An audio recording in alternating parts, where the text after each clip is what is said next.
Previously on Foursquare Sports, someone made the biggest call and probably foreshadowed the entire game. But what about Kenneth Walker III? Yeah. Because Kenneth Walker III in the NFC Championship game was bouncing off of tacklers, running hard contact against the Rams. And I feel like he's starting to come into his own a little bit. Now, if they had Zach Charbonnet, which they're not going to, then it'd be a good 1-2 punch at the running back position. But they're not going to have Charbonnet. So I think that Walker's going to have to carry the load. He has to get at least maybe 70 to 80 rushing yards and a rushing touchdown in this game to at least give Seattle some sort of momentum on the ground, because I think that you need to have a strong ground presence. Because think of it. The Patriots know Sam Darnold by now. This Sam Darnold might be reinvigorated, but you never know. Sometimes you might have to go to the ground game, unlike what you did in Super Bowl 49. Eat your heart out, Kevin. I called it right on the button. As Kenneth Walker III ran for 135 yards on 27 carries and won Super Bowl MVP, the first running back to do it since Terrell Davis 28 years ago. That's right. There we go. Anyways, enough with the self-cloning. We got a show to get to. Let's do it.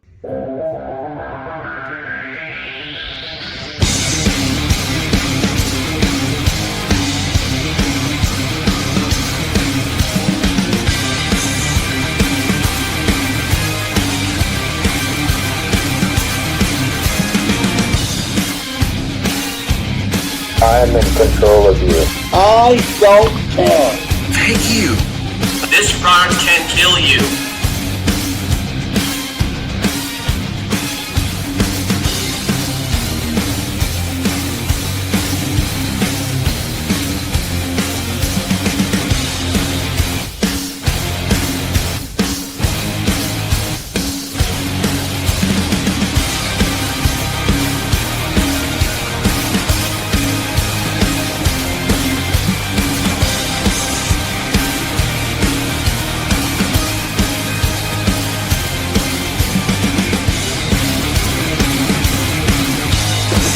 Am I missing something here?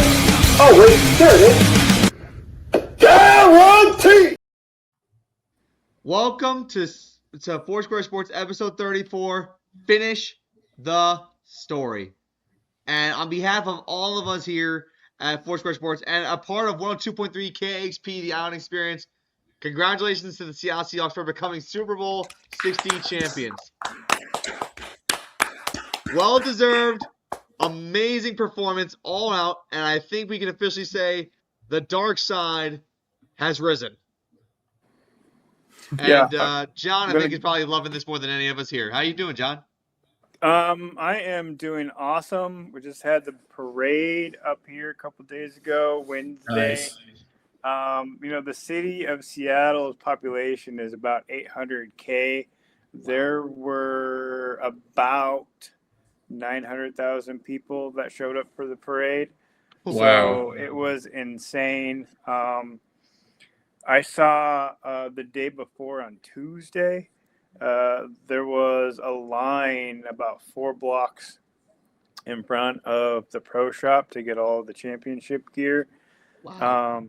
So I haven't been able to get mine yet. It's in the mail. I'm not wearing any Seahawks gear till I get my championship stuff. So I'll probably be wearing at least a hat next show. And I can also tell you, John pulled off kind of a clean sweep this year. He won the Foursquare Bracket Challenge for the NFL playoffs. He won the Fantasy League this year, and now the Seahawks are Super Bowl champions. So that's pretty impressive. It's like a Shea Gilgeous-Alexander for football at this point. Pretty much when you think about that. And Seattle's living large as of late. Mariners made the ALCS. Seahawks won the Super Bowl. So what's next? The Kraken make the playoffs? And also there's rumors going around that they could bring back the Seattle Supersonics for the NBA. Oh, yeah, NBA expansion. Seattle and Las Vegas are the current front runners, as we have discussed time and time again, but it's generating serious push this time around. Correct. Yeah. And honestly, the Supersonics should have been done away to begin with. That should not have happened. But anyways, Matt Sirianni, I introduced John Walsh. Kevin Alex Kovacs, Alec Nava. Gentlemen, how are you? Woo. Oh, yeah. Olympics are here. NASCAR is getting started soon with Daytona. Boy, are we thrilled to see the Olympics. Of course, The American women in ice hockey are dominating. The Canadian men likewise. Yeah, it's pretty amazing to be a fan, especially in Seattle. But I want to get into, before we get into the other things in the Olympics, I want to start off with Super Bowl 60 because that's where we obviously have to begin. We all made amazing predictions and valid points going into this on the last episode. And I feel like we need to highlight them, but I want to start off with the result. 29-13 the final. Seattle dominated New England. It wasn't really close and kind of a not so interesting game on top of it.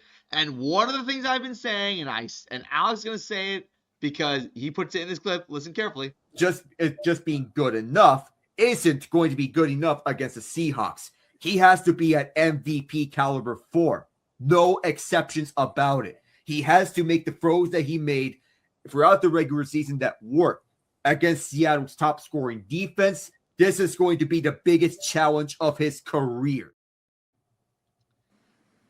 And Alex preached it on the last episode, and he was right. But we've all been saying it. Drake May needed to perform well in this game in order to prove that the playoff run was not a fluke. But the wild card game, he played terribly.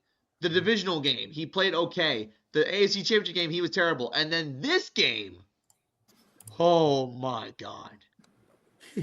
The fourth quarter might have been the biggest stat pad that we've seen from Drake May throughout this playoff run. Because entering that fourth quarter, he had less than 100 yards passing. And if you include halftime show statistics, Bad Bunny had more rushing yards than the entire Patriots ground game. Not a joke. I'm telling you here right now. Bad Bunny literally had more rushing yards than all of Ramondre Stevenson, Drake May, and Travion Henderson combined. And Henderson wasn't utilized that lot in the AFC Championship game. When your offensive line has allowed the most sacks on your quarterback in a single postseason all time, that's not a good sign. Take into account the previous record was set by the Cincinnati Bengals 4 years ago. Right. And they are notorious for O-line problems. How is this possible? It's one thing if you're starting two rookies over at the left side. And yes, there are growing pains to be expected when you have two rookies on the offensive line. But the performances that Will Campbell has been having were just generally dreadful. Now, before I go on with what I have to say about Will Campbell, the kid will be all right. We'll reevaluate him this season and this coming season and the one after to see where he's at. And if he doesn't work by that point, move him over to guard. That's where he would be better off at by that point. But the rushes that he keeps giving up throughout this postseason run, yikes. Including one where a swim move was performed not by an edge rusher, not by a linebacker, but by Devon Witherspoon, a corner. He got beat out by a corner on a swim move. That's not a good look for your promising left tackle who's supposed to be a long-term staple of this future. Jared Wilson, the other rookie, wasn't especially better. The offensive line was up and down for the most part. It's funny enough is that the first strip sack that was allowed wasn't even from Campbell himself. It was Morgan Moses, formerly with Washington, who gave up that first strip sack, the right tackle. The Seattle defense did its job all throughout and dominated. And it was a collective unit between all 11 players that are on the field at the same time that was basically impossible to give Super Bowl MVP to any one defender. It was much like the Eagles last year. It was impossible to give Super Bowl MVP to any one defender. Last year, the closest argument came to Josh Sweat. This year, you pick anyone, and they all have an equal chance if it went to a defensive player. Byron Murphy, Leonard Williams, Witherspoon, Tank Lawrence, Uchenna Nwosu, who got his first career touchdown in this game. This defense came alive. And aside of one bad play from Tariq Woolen, they all did their job. No losers here. Just an A-plus effort from everyone. Now, honestly, it was an all-around phenomenal team effort. And I think the biggest thing for me was this was the first time this young team looked like they were playing like rookies. It really did. Like, they were outmatched experience-wise. They were outcoached. You know, Mike McDonald, second-year coach in the NFL, and he coached his butt off. And we have to remember one other thing. As much as we like to credit the defense of Seattle, we also got to give a shout out to Jason Myers for being responsible for 17 of Seattle's 29 points. And the defense was playing so well, they didn't really need to score touchdowns every drive. They could have, it would have been a blowout, and that game would have been like probably one of the worst Super Bowls ever. But you know what? The way the offense was playing, Mike Macdonald's playing smart. You know what? We're not going to be able to push the ball as much as we like, but take the points. That's what Sean Payton should have done in the AFC title game, and he paid for it. Mike Macdonald played smart, and Sam Darnold didn't have to make amazing plays every drive. They churned the clock. They ran the ball great. The offensive line was phenomenal. JSN got injured late, but it didn't matter at that point. Seattle dominated from start to finish. Oh, yeah, they did. And how about another shout out? Michael Dixon, who's the best punter in the entire NFL right now. On 7 punts, averaged nearly 48 yards per punt, and pinned the Patriots inside their own 6-yard line 3 times in the game. No hyperbole. This might have been the best punting performance by any punter in Super Bowl history. Excellent work for him. And also, here's a quick question. We know about the Sean McVay effect and what it does to an offense of hiring younger coaches, offensive-minded. How about a reverse where we have a Mike Macdonald effect? Young coaches on the defensive side. That's pretty significant. I didn't even think about that, but the defense was the heart and soul of the performance tonight. But it actually brings me to a clip that I want to play from another one of our co-hosts. Well, I mean, I went down the list, and I couldn't find a position where the Patriots were better. The one of the things that I haven't seen in the Seahawks even in the Super Bowl runs was a complete team. They're really good on defense. They're good on offense, and their special teams are lights out. Whether they're kicking a field goal, kicking a punt, and putting people back, behind the 20, or just running tutties like they did against San Francisco with Rashid. Yep. So John gets a little bit of love, and we do have a little something from Kevin. I'll play it later on. But John, what were your thoughts on that incredible performance? I actually called you after the Super Bowl to congratulate you. You did. I appreciate that. You're the only one that actually called to congratulate me, so I really respect that. I've been watching Mike Macdonald transform this team since about the midway point of 2024. And I really feel like that's when the dark side was created, because McDonald started letting people go that were starters. I mean, the one that I can think of off the top of my head was Michael Jackson, who got traded to the Panthers, who actually did really well in their playoff run this year. And that was a starter for the Seahawks. And he said, we have players that are actually better for the scheme that we want to be. And then he actually changed his scheme when he drafted Eamon Murray. His scheme was a 3-4, and as soon as he drafted Eamon Murray, he changed that to a 4-3, and he started putting 9 guys on the line, and you couldn't tell what they were going to do because of how fast and furious Nicky Murray is. And so you have all these guys that are coming from all different angles, and you saw it over and over and over again. The line for the Patriots just didn't know what to do. They couldn't handle it. And Ernest Jones was saying after the game that there was a tell that Anderson would start shaking when it was a pass rush. And so they knew when it was a pass and when it was a run. And that's what made it really easy for them to figure out what they were going to do and where they were going to blitz from. That's why you saw corner blitzes getting sacks. That's why you saw a rookie out of Notre Dame just bull rush that offensive guard right into him and sack him, with one guy sandwiched in between. That was one of my favorite plays. But the special teams was lights out. They're also one of the highest paid. And so this was the most complete team that I have ever seen on the field. And they proved it. People talked about how they were the number 2 defense or the number 3 defense. And I'm like, this is the most complete defense. So I don't care what number you give them. They're going to come at you from every different angle. And they did. Now, let me ask you a question, John. Would you put this defense above the Legion of Boom? Yes. You would. Whoa. Yeah, absolutely. Yeah. Hmm. Yeah, if you think about this defense, the Legion of Boom was specific to the secondary.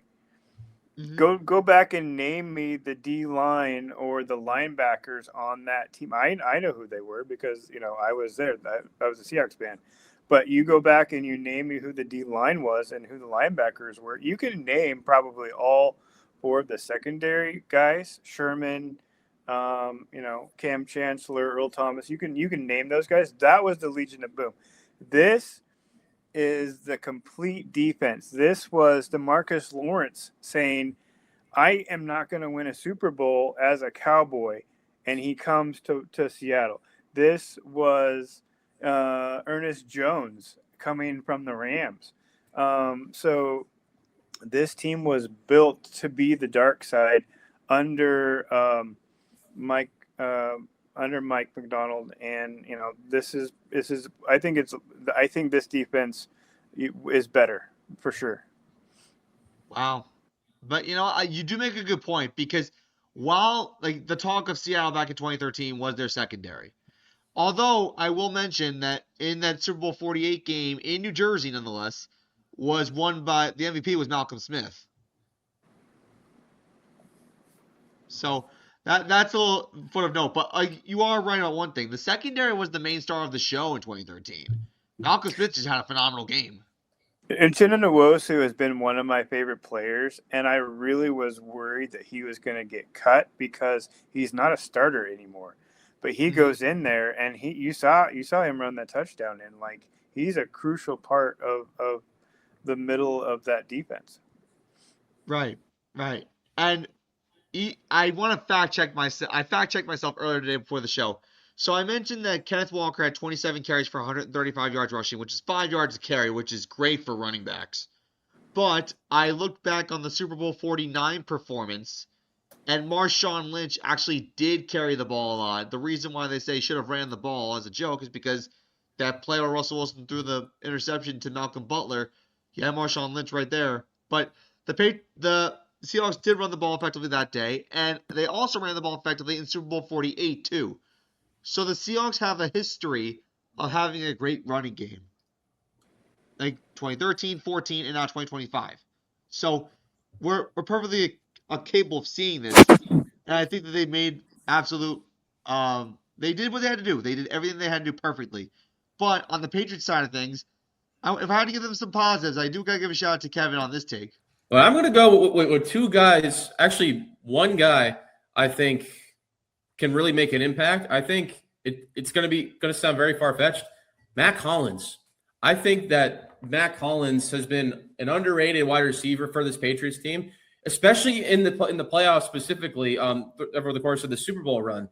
Matt Collins has been that guy, especially on third downs. Whenever the Patriots need to have a big conversion, Matt Collins is usually the guy that is able to get it done because most of the time, Stephon Diggs and Keyshawn Boutte are pretty covered. But Boutte is a good guy that can go down the field. But Matt Collins, in a tight situation where you need to convert, he is the guy that can run those routes. And nobody will really seem to pay attention to him because of the star power that Stephon Diggs and Keyshawn Boutte have in the receiving end. Matt Collins can be a free guy going up on a slant route and get some big yards. So I say Matt Collins.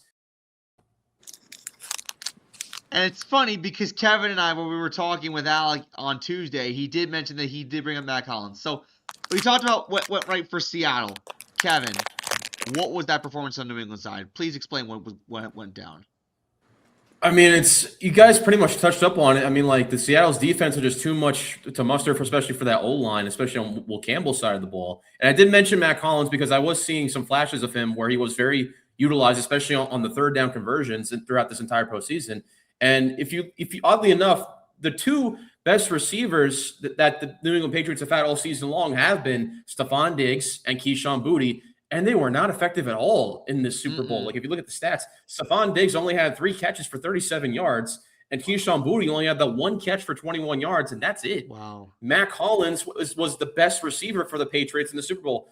4 catches, 78 yards, and a touchdown in the fourth quarter. And like what Alex said about Drake May, basically having a really good fourth quarter. He didn't really do anything until the fourth quarter. In fact, in the fourth quarter alone, 235 yards he threw in the fourth quarter, which is a record for a Super Bowl.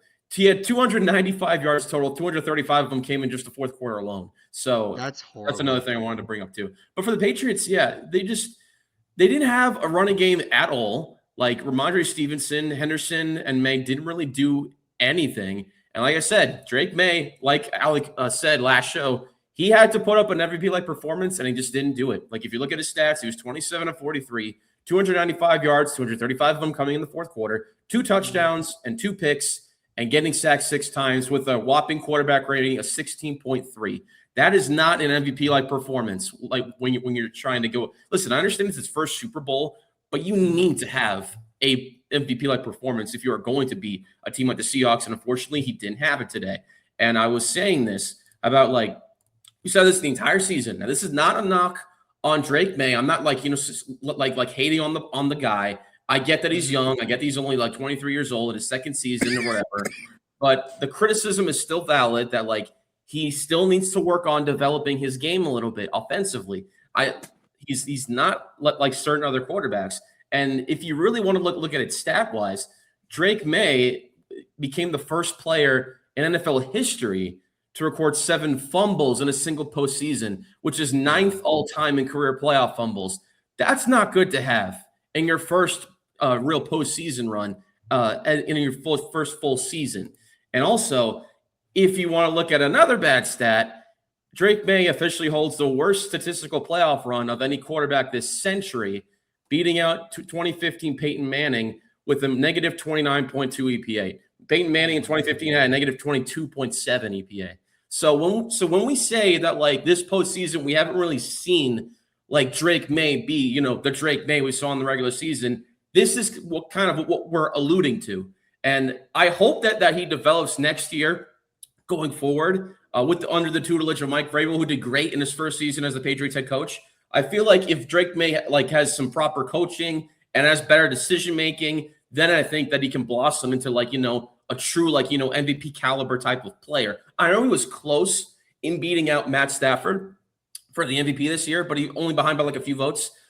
But I think that again, what we have been seeing from him is, again, you can call it the favorable schedule. You can call it the defense, and all that was really doing the heavy lifting here. You call it all that. The fact of the matter is, throughout this postseason, Drake May hasn't been that guy that we saw in the regular season. And this Super Bowl was no exception. And so that's the bottom line here. And again, one more stat. I know it's not going to be sound good for Patriots fans, but if you look at this offense as a whole, this postseason run, the Patriots have a Super Bowl caliber defense.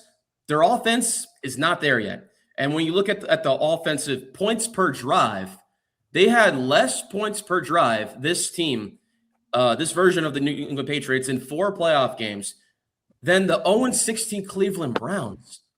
What? Yes, the 0-16 Cleveland Browns had 1.22 points per drive. The Patriots this season in the playoffs, they've had 1.13 points per drive. Oh, that's not good.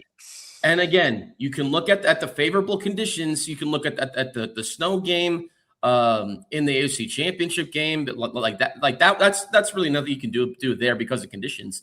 But you look at the other 2 games. I mean, again, the defense has really helped out this Patriots team. But Drake May and this offense needs to do a good job of scoring points. You can have a great defense, but if you can't put up a lot of points on the board, or if you can't put up more points than the opponent, can't win either game, no matter how good your defense is. We saw it against the Texans, against the Patriots. We thought the Texans were one of the better teams in the AFC. And again, same thing as the Patriots. Their defense is Super Bowl caliber, but their offense isn't there yet. And just like with Drake May and this Super Bowl, CJ Stroud, whenever they versed the Patriots, he turned the ball over a million times. He turned the ball over 3 times just on fumbling the snap. And then he had 4 interceptions. Drake May, 2 interceptions.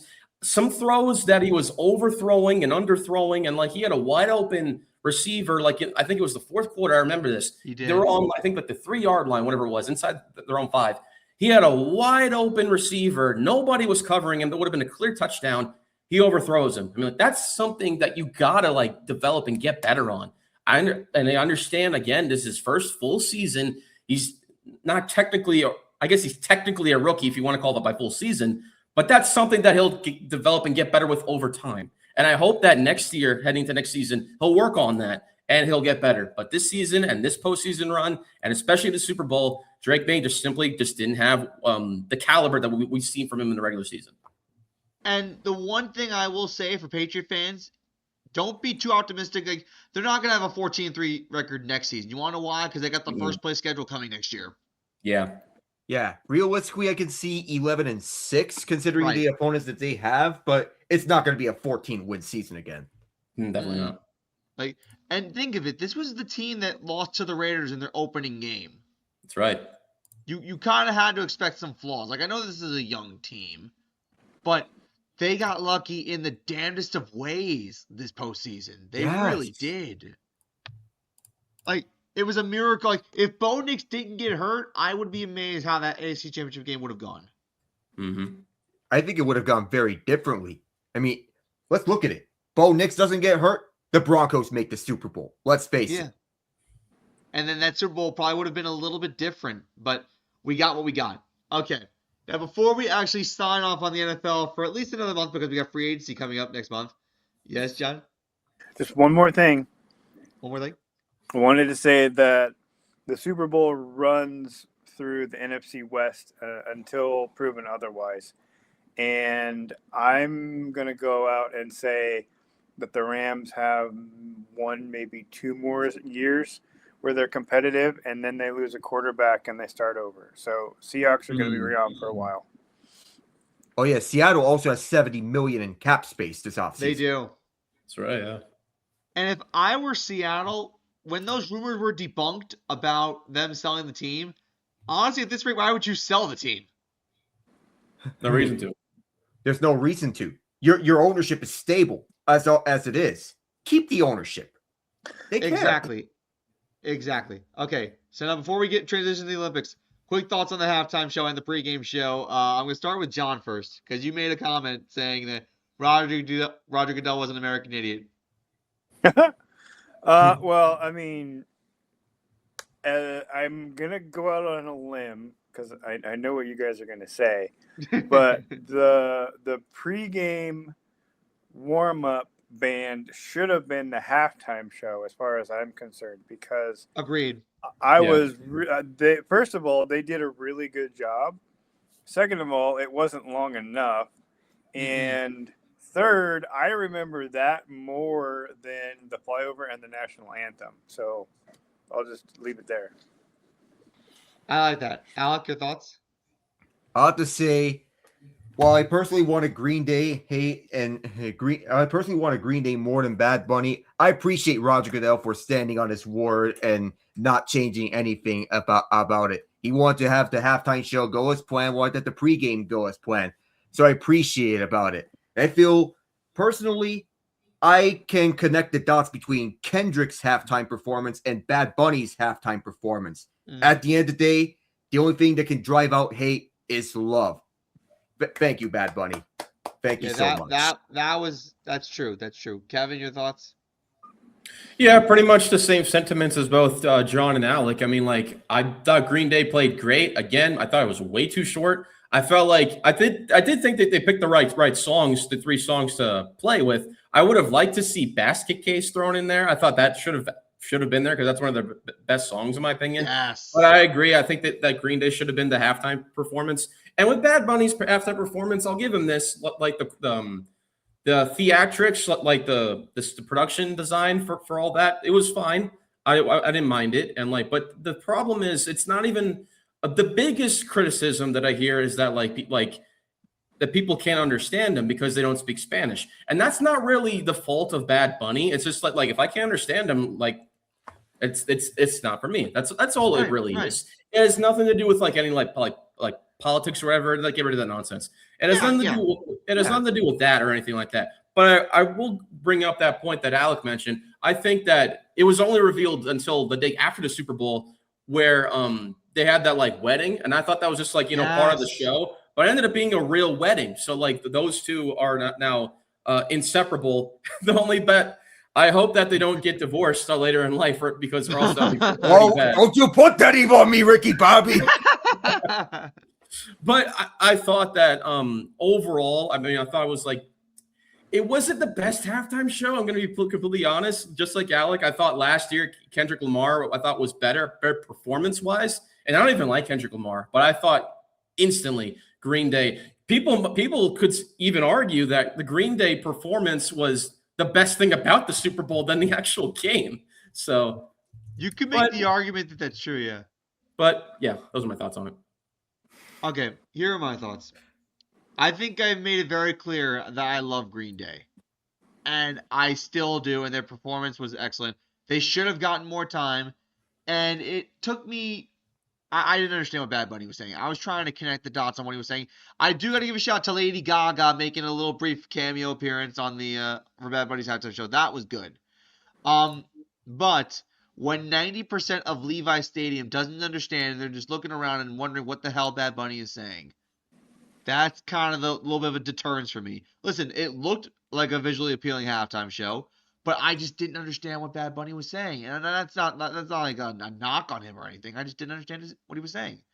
And like, if it was swapped, I think it would have been great. I think fans would have had a ball.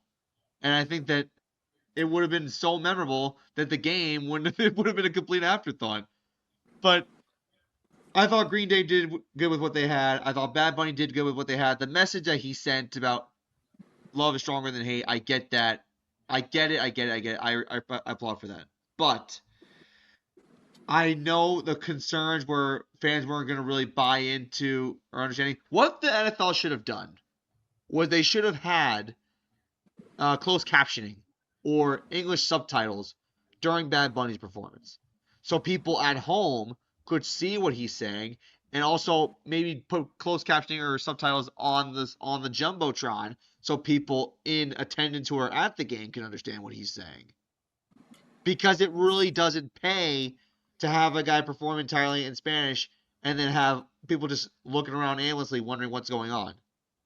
Yeah, you know, because in those movies where they have English subtitles for foreign languages, I understand what you're going with. Like that would have been fine. But you know what? The NFL did what they had to do, and you know what? For what it's worth, they did a good job.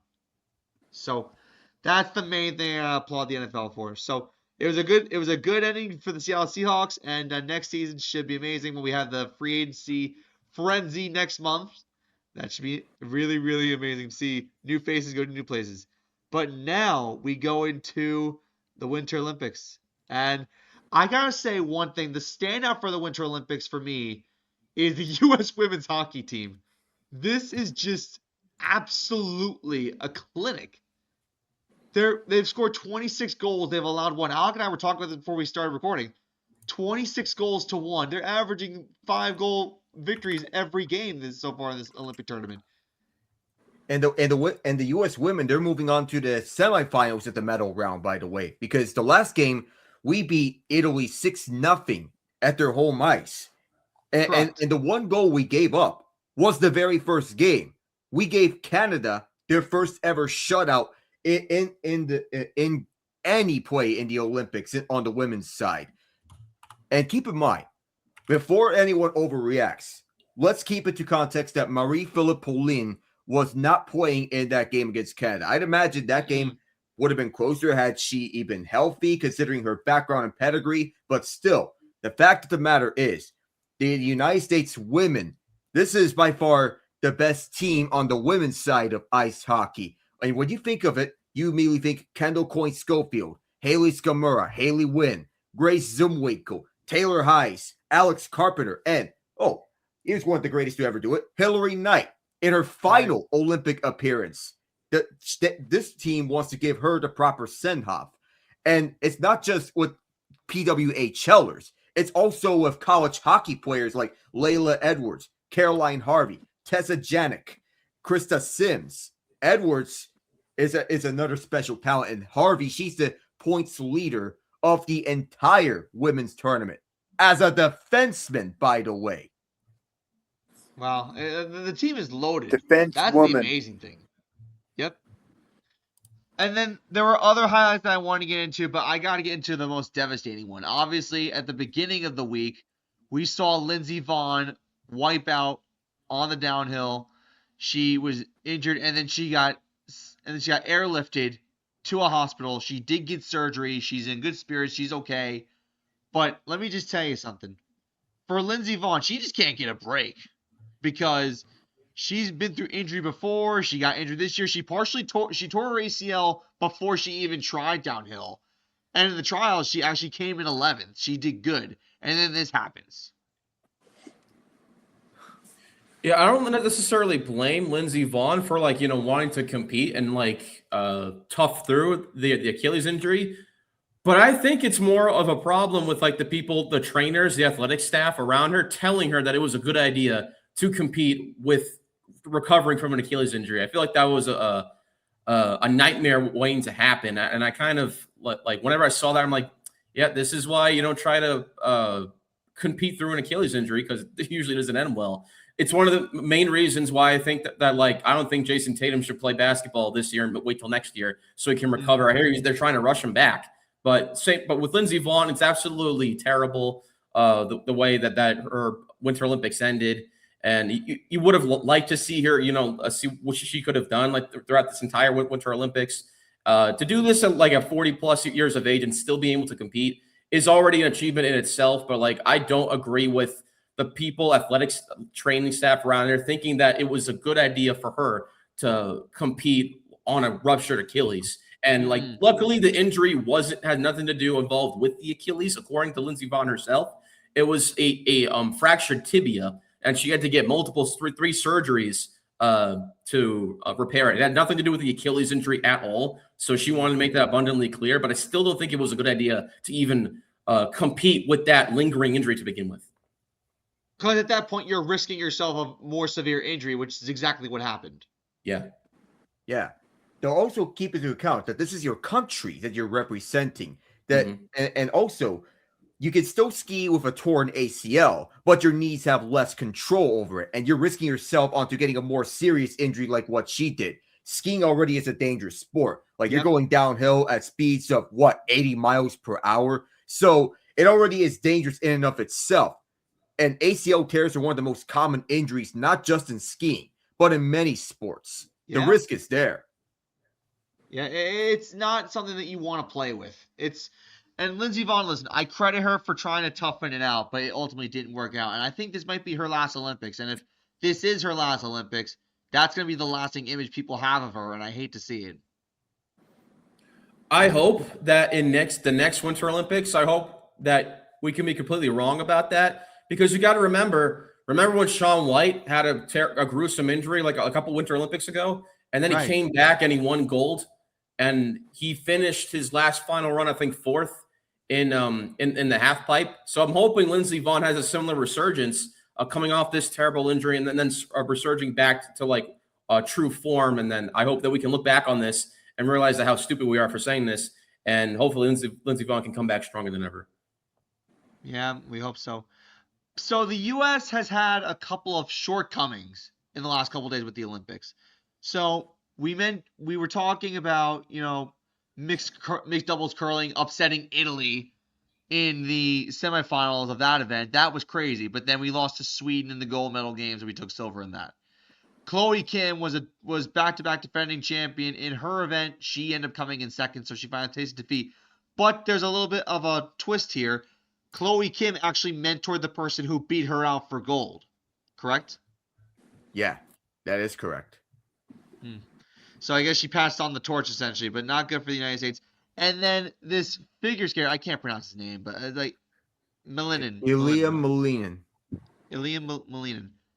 He placed 8th in his figure skating event after banging it out of the park in the team event and winning gold there, but he fell during his solo event, and he finished in 8th place. And like Alex said, you're representing your country, and this is not exactly the kind of performances you want to see in such a big stage. Absolutely not. You don't want to have a mistake that could alter the trajectory of an entire team. Yeah, or country for that matter. Yeah. But as of now, Norway is in first place in gold medals. Italy is second. I think the U.S. is still tied for third with 4. And from here, it's going to be hard because I feel like Norway, for the rest of the way, they're probably going to run the table in this Olympics because Norway typically does well in the Winter Olympics to begin with. Yeah, they do, especially in the winter side. Of course, they are the medal leader right now. They have 18 with 8 gold, 3 silver, and 7 bronze. So they are the leader for a reason. Yeah, they're the country to beat. They're the standard bearer. But aside from everything that I just mentioned, John, what was your standout for the Olympics so far? So I've been really enjoying how NBC has done things on Peacock because you can kind of go back and watch stuff, and the time frame is been really tough for me. Most of the stuff that I want to watch is happening at 9:00, and I have to be at work at 9:00. So Right. it's kind of nice to come home and watch Peacock, and they do a review. So being able to watch Scott Hansen has been really cool. But as far as some of the events, I really got into curling. The mixed couples was really fun. Team Corey was outstanding to watch them throw stones, and they've added some sports. I really liked the short track snowboarding. That was kind of fun. And then one of my all-time favorites is always going to be speed skating.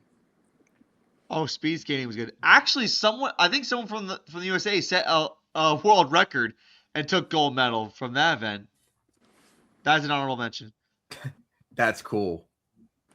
Kev, what's your highlights of the Olympics thus far? Well, usually my go-to events for anything Winter Olympics is snowboarding, because I like seeing guys snowboard, especially Shaun White. But I think it was a few days ago, where I think it was this 19-year-old kid from USA. He came this close to medaling in his first Winter Olympics in the snowboard jump, whatever it was called. All he needed to do was wait for one more guy to mess up and not get a certain score. But this guy from China landed his trick and then he was in bronze medal position at the time. Actually, no, he was in silver position. Then the guy, 3 guys later, he finished better. So then he dropped to bronze. All he needed to do, every guy was messing up. And then all he needed to do was wait for one more guy to mess up. And then the guy who went last ended up getting bronze and he just missed out. But I thought that was very cool. Like a 19-year-old kid in his first Winter Olympics, almost medaling. What I did like was, for more Americans, Ben Ogden in the cross-country men's skiing sprint. He medaled and got a silver medal. That breaks a 50-year drought for the USA. They haven't medaled in cross-country skiing in any event since 1976 back in Montreal. But J.H. Klabo, the guy who got gold in that guy, when I saw the highlights of this guy, I'm like, this guy's insane. Like, he was doing an uphill sprint, he's going 18 miles an hour on skis going uphill, in under 6 minutes. That's incredible. The amount of cardio that guy has to train for is unreal. To do it, it's already hard to do it but by itself, on skis, no less. I thought that was pretty cool. So those are just a couple of things that I found pretty interesting in the early goings of the Olympics. All right, I like the selections there. Alec, other than U.S. women's hockey, what else stood out to you? All right. Breezy Johnson's downhill run. That was outstanding. She went down in 1:36. Somehow, that wasn't even the Olympic record that she was going for. 1:36.1 to get the gold medal for the United States. And she beat out the second closest competitor by 0.04 seconds for the gold. Yeah, the closest competitor, Emma Eicher from Germany. That was amazing. And then I know that in the Super G, Breezy Johnson didn't do well, but she did get engaged. Her boyfriend got down on one knee and proposed to her. So congratulations to Breezy Johnson. You're a gold medalist and you're engaged. Congratulations. Well done. Okay, So before we go into break, we're going to get into some NBA because the NBA is now on their All-Star break. But we also have to mention that the NBA playoffs are around the corner. I'm just change that banner for a quick second. But while I do that, my question to all of you guys is that Pistons brawl with the Hornets. 4 players got suspended, and I saw what happened. It was a big thing inside where there was a lot of contact, and then things got out of hand. The Hornets coach shoved an official, so he's probably going to get a fine. But what'd you make of the actions that took place in Charlotte? I mean, chippy is like a perfect word to describe it. Like those two teams were chippy. The Pistons being one of the best teams in the NBA this year. We know how good on defense that they are this year. But the Charlotte Hornets, keep in mind that they were coming into that game. They're one of the hottest teams in the NBA with that 9-game win streak that they had. Right. The first time that they've had a win streak like that in a long time. So you would hope that this game would have had a little bit of chippiness to it. Not obviously not to the extent of what that brawl ensued afterwards was. And I think Isaiah Stewart was one of the guys that got suspended. I think he got suspended 7 games, which correct me if I'm wrong, is more games than what Ben Wallace had whenever the famous Malice at the Palace brawl happened. So that's right. A little bit of a shock. But I think the reason why is because Isaiah Stewart is a repeat offender. It's because he's not afraid to punch somebody or get in someone's face whenever he's getting messed with or one of his teammates is getting messed with. I don't know what year it was. I think it was a few years ago. Whenever LeBron James, whenever he was playing against him, and unintentionally elbowed him in the face, and blood was going down his face. He almost got to LeBron. He got suspended after that. He literally got out of 2 guys who were restraining him, and then he even ran down the tunnel to try to get LeBron James. So Isaiah Stewart, this is who he is as a player. So he's a repeat offender in this sense, being too physical and in the physical sense. So I get why it's longer than Ben Wallace, but I still think that that's a big thing to mention. That's true. And then one thing I gotta mention, you mentioned the Pistons being one of the best teams in the NBA. They're only a half game behind the Thunder for best record in the league. Mm-hmm. Yeah, and if you take into account this record by win percentage, the Pistons actually have a better record than the Thunder by win percentage. Correct. That's actually kind of amazing. So to go over the suspensions and who got suspended, you mentioned Isaiah Stewart getting suspended for 7 games. Miles Bridges and Moussa Diabate got suspended for 4 games, and then Jalen Duren got suspended for 2. So that was the fallout of that. John, can something like this happen again? But do you think this could take away from Charlotte's hot streak? They were getting hot, and then that game happened, and the brawl happened, and then things just kind of slowed down. I mean, yes and no. I kind of like seeing this kind of fire. I think it was over the top, and the suspensions that got dealt out were definitely earned. But I think those players, are going to sit out and come back stronger than ever. I would hope that they'd have their eye on the prize, especially going down to playoff time. But it's really hard to tell with a team like the Hornets because I don't see it as a distraction in the long run, I guess is what I'm trying to say. Mm-hmm. And the Hornets are in position for a play-in spot entering the All-Star break. They're doing really good. No one expected this from them at this point in the season, but here they are. They passed the Bulls for the play-in spot, the 10 spot. I think they're actually up to 9, if I'm correct, Alec. They're on 9, yeah. Ben Wallace was suspended for 6 games, and Ron Artest was suspended for the rest of the season. Oof. Yeah, because as we know about the hard foul and all of that, but let's see again. The Hornets, they did make the play-in twice before. They won 9 of their last 10 games, and get this is the first time ever in which the Hornets have won 8 games in a row or more since the release of the PlayStation 2. So they are the last team. Yeah. Yes, they were the last team to have not had such a streak among the 4 major North American professional sports since then. Damn, I love the PS2. That was a long time ago. That just tells you everything you need to know. How bad the Hornets have been for that long a period of time. So maybe things are turning a corner. I can see them making a play-in tournament if they keep up this momentum. They're definitely in good. They have a rhythm going, and I think after the All-Star break, they got to continue what they've been doing. But another story I want to get into is Jason Tatum. Kevin mentioned this at some point in the episode, and I'm bringing it up again. The Boston Celtics are going to try and have Jason Tatum work out in 5-on-5 drills in a controlled setting. The Celtics are currently 2 in the Eastern Conference, although they're in a scrum for that 2 seed between them, the Knicks, and the Cleveland Cavaliers. Let me ask you, Kev. You mentioned the story before with Jason Tatum. Do you see him potentially playing at some point this year? Like, what do you think? I think what they're going to do is they're going to rush him back. When I think that's a mistake. I don't think he should come back, not simply because I'm a Knicks fan, but I think it's like I mentioned, about Lindsey Vonn.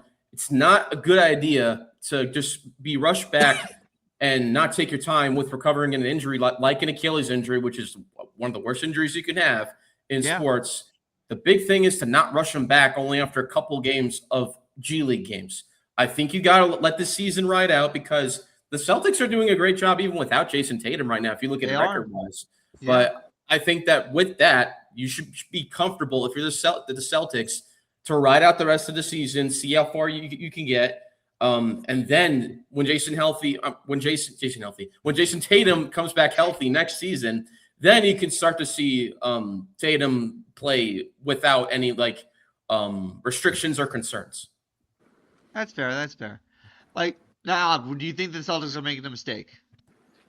I feel if they rush him back and get him back into the starting 5, that's going to be the mistake. They should not activate him off the IR for this year.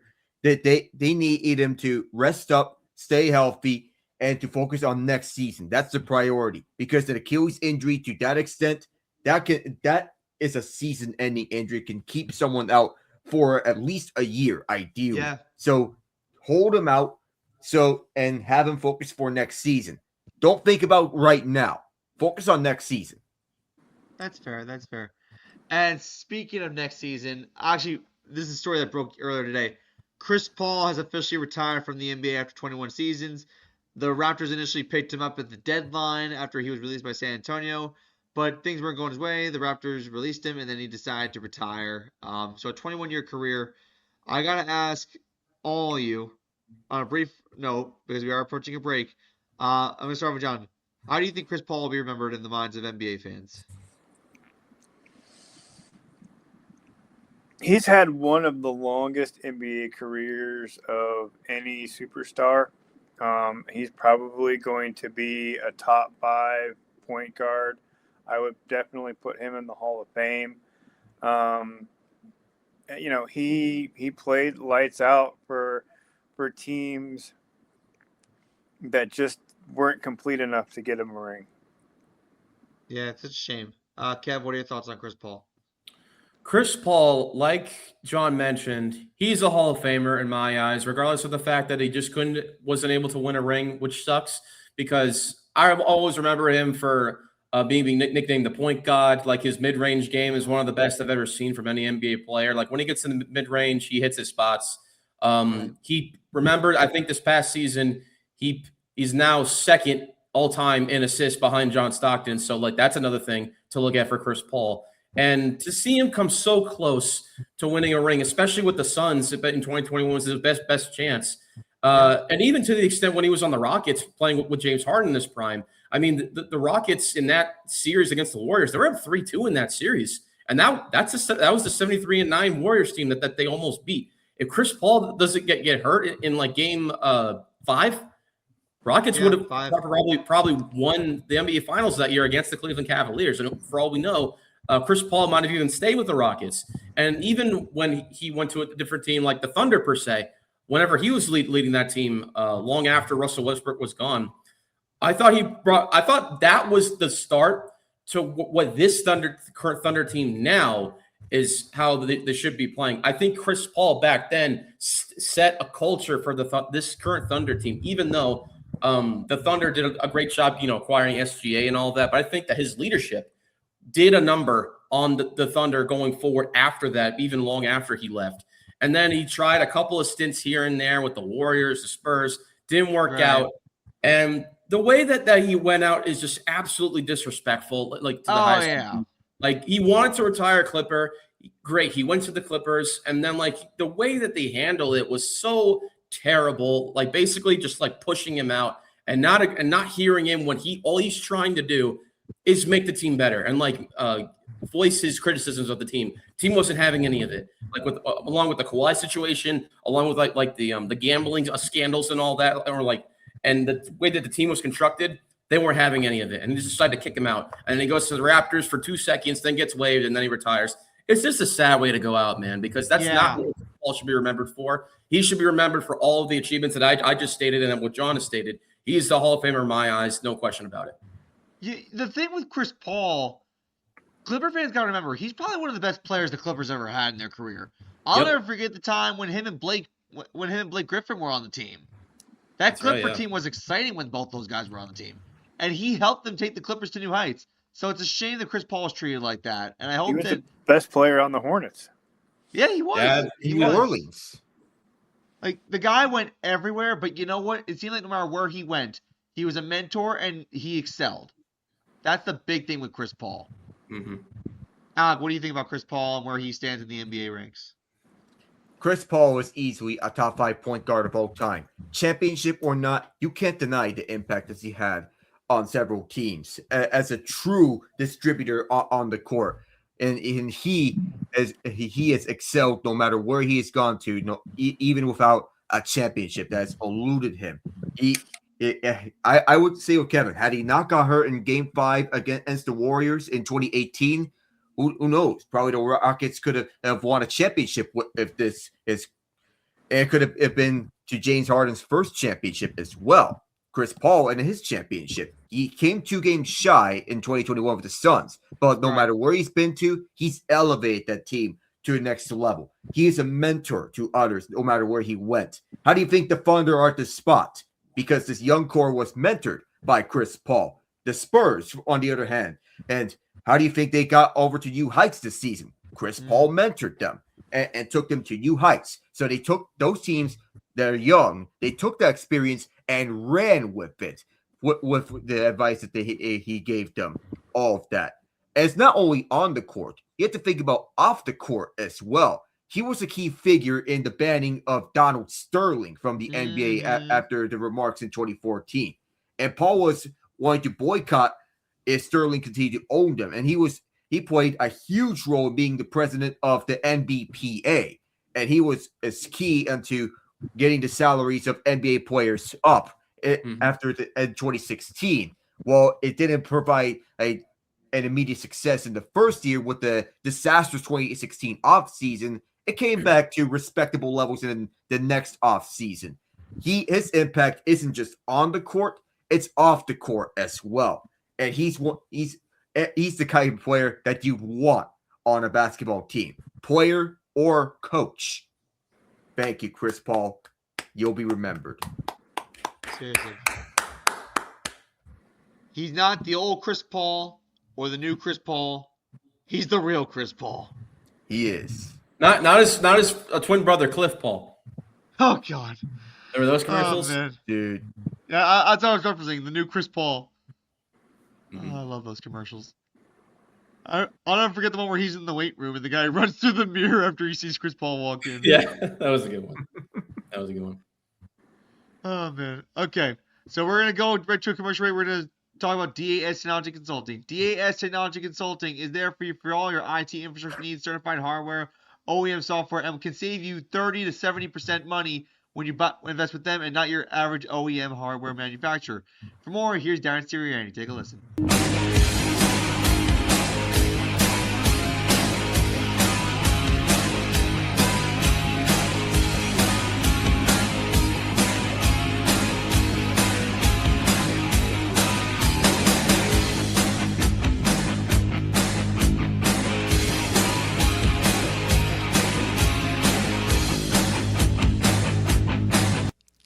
Our mission is to deliver high quality, scalable, and secure data center services that ensure seamless operations for clients across various industries, offering best-in-class data center services all under one roof.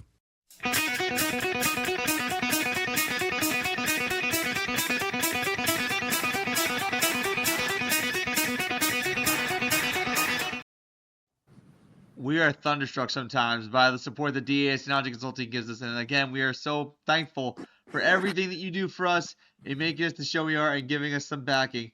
Thank you, DAS Technology Consulting. But anyway, we are here for our number 2. We have a lot of March Madness stuff to talk about. Well, March Madness is around the corner, but college basketball is approaching that point where we could probably start talking about the tournament or potential teams to make pushes for the tournament. Again, Matt Sirianni, John Walsh, Kevin Zellers, Colby Nava.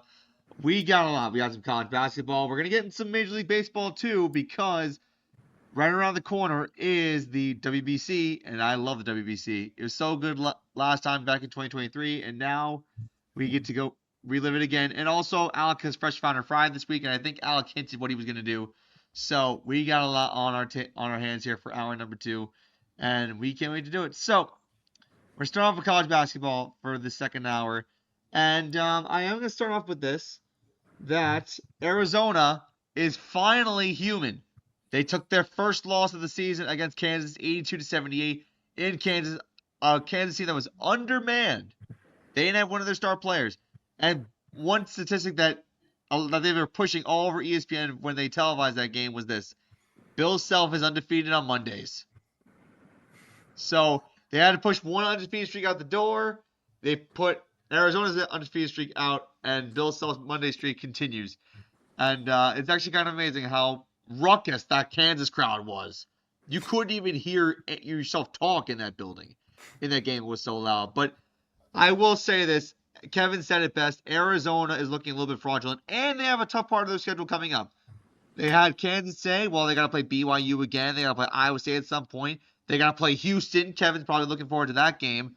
And then they got the Big 12 tournament where it's not going to be easy. So I got to come to the Big 12 person here. Kev, when Arizona lost, do you think this finally signified that maybe they might fall from the 1 line given their upcoming schedule?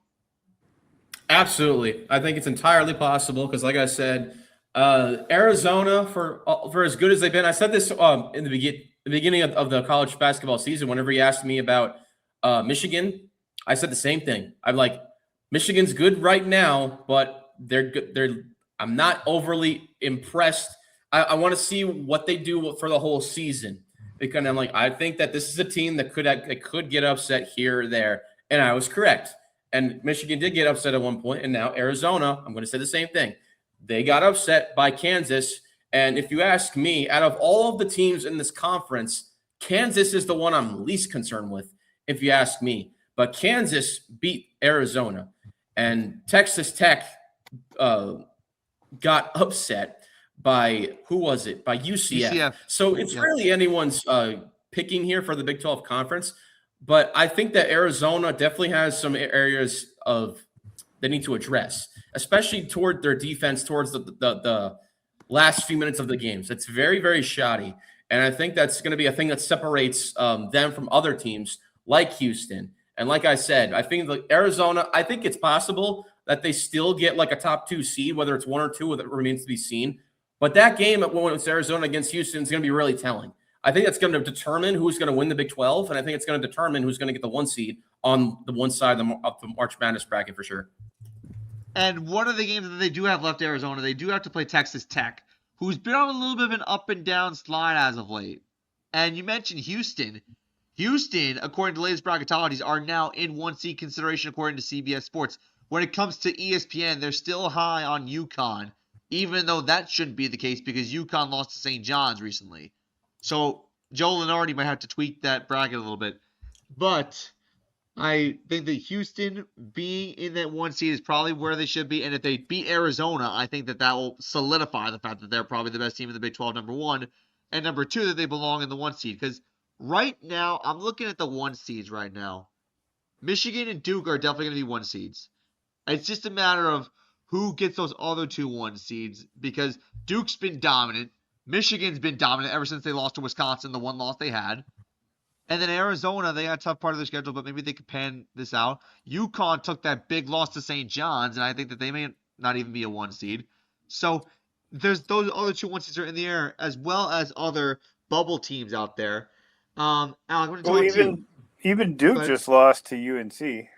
They did. They lost Seth North Trimble. Carolina. Yeah, I'm glad you pointed that out. Seth Trimble and his buzzer beater. UNC didn't even lead until Seth Trimble hit that buzzer beater. Yeah, that's a good point. That totally didn't cross my mind up until that. But yes, they did lose to North Carolina. So Michigan so far looks like the team that actually looks legit. They took a little hiccup against Wisconsin, but they bounced back really strong after that. They were down 16 points in that game against Northwestern recently, and they came back and they won by double digits. So I think Michigan is for real. I think that game against Duke's going to be exciting. So I'm going to come to Alex. So because Alec, on our last episode, that was the day where UConn was happening to be playing St. John's, and you said that game was close. St. John's ended up winning. But if you look at this UConn team and their body of work, do they deserve a 1 seed, or do you think that maybe they fall to a 2 or a 3? I think they fall to either a 2 or 3, given the work that they have right now. When you mentioned Houston being a 1 seed consideration, Houston is in 1 seed per the CBS bracketology in the South region. But that's besides the point that we're talking about right now. UConn and their body of work right now, they're good, but they're not as dominant as, say, Michigan or Duke for that matter. Arizona has that tough test coming up, and that's going to show the run and if they're going to be a 1 seed or not. UConn right now, they're right there, but I don't think I don't think they would have a legitimate shot at taking that number 1. I feel they're destined to be a number 2 or number 3. That doesn't mean I'm taking them out of consideration for the whole thing. And I'm talking about the March Madness championship. Right. Well, listen, Arizona could definitely be a scary team to look at in the March Madness tournament. The thing with them is their March Madness history is not that good. They've lost to a lot of lower seed teams in the past. They've lost to Princeton. They've lost to Xavier. They've lost to Buffalo in the past. So Arizona, I think, is a little bit – they have that dark cloud hanging over their head. But if they can put the pieces together before the tournament, good for them. But I think this field has a lot of really talented teams. In fact – what I'm going to do is we're going to have our own little bracketology thing. So I got the 4 brackets from the 4 regions as of now, according to CBS Sports. And we're each going to get one, and we're going to pick our sneaky teams from each bracket that could make some noise. It doesn't have to be, it can't be a 1 seed. Someone that you think you could probably say has a shot to actually pull off an upset here. So I'm going to start things off. I got the Western region. This is where Arizona currently is the 1 seed line. That could possibly change. But they would have LSU, Brooklyn, and then you got Iowa and SMU in there. You got Louisville and South Florida. You got Gonzaga and Cal Baptist. BYU is going to play the 11th seed, whoever that may be. I think Missouri is like one of the last 4 in, according to CBS Sports. And then you have Florida, the defending champions, is the 3 seed. Utah State, the Mountain West is not that good. And then you have Purdue and Harvard. I'm looking at this right now, and I would say that my sneaky team would probably be somewhere around like Gonzaga. I think Gonzaga could definitely beat Arizona. I think that Gonzaga has picked up the pieces. They've taken some bad losses, but if they were to play Arizona, I think Gonzaga can out-toughen them. I think Arizona is a good team, but they lose stamina late in games, and I think Gonzaga could definitely take advantage of that.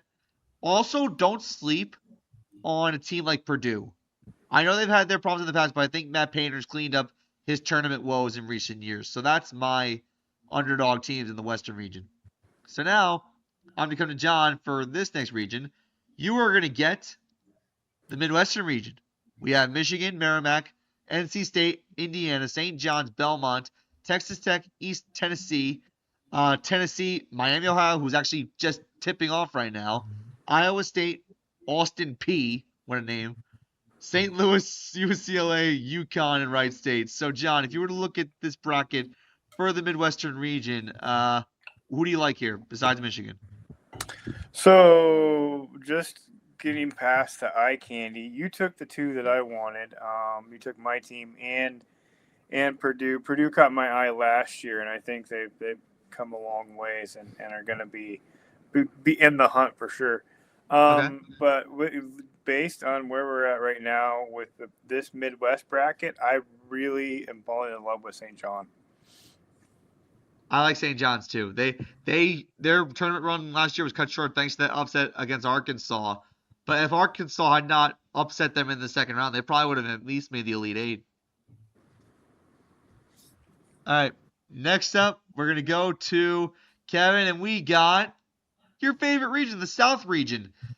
This is Houston, and they're probably going to be getting either Merrimack or NJ Tech, who is still number one in the American East Conference. Go NJ Tech. You got Wisconsin, Miami, Arkansas, Stephen F. Austin, Vandy, Hawaii, UNC, and apparently St. Mary's, and I think another school. I think New Mexico is like two of the other last four in teams that could potentially play North Carolina. Michigan State, North Dakota State, Clemson, USC, Nebraska, Navy. Kevin, who do you like here?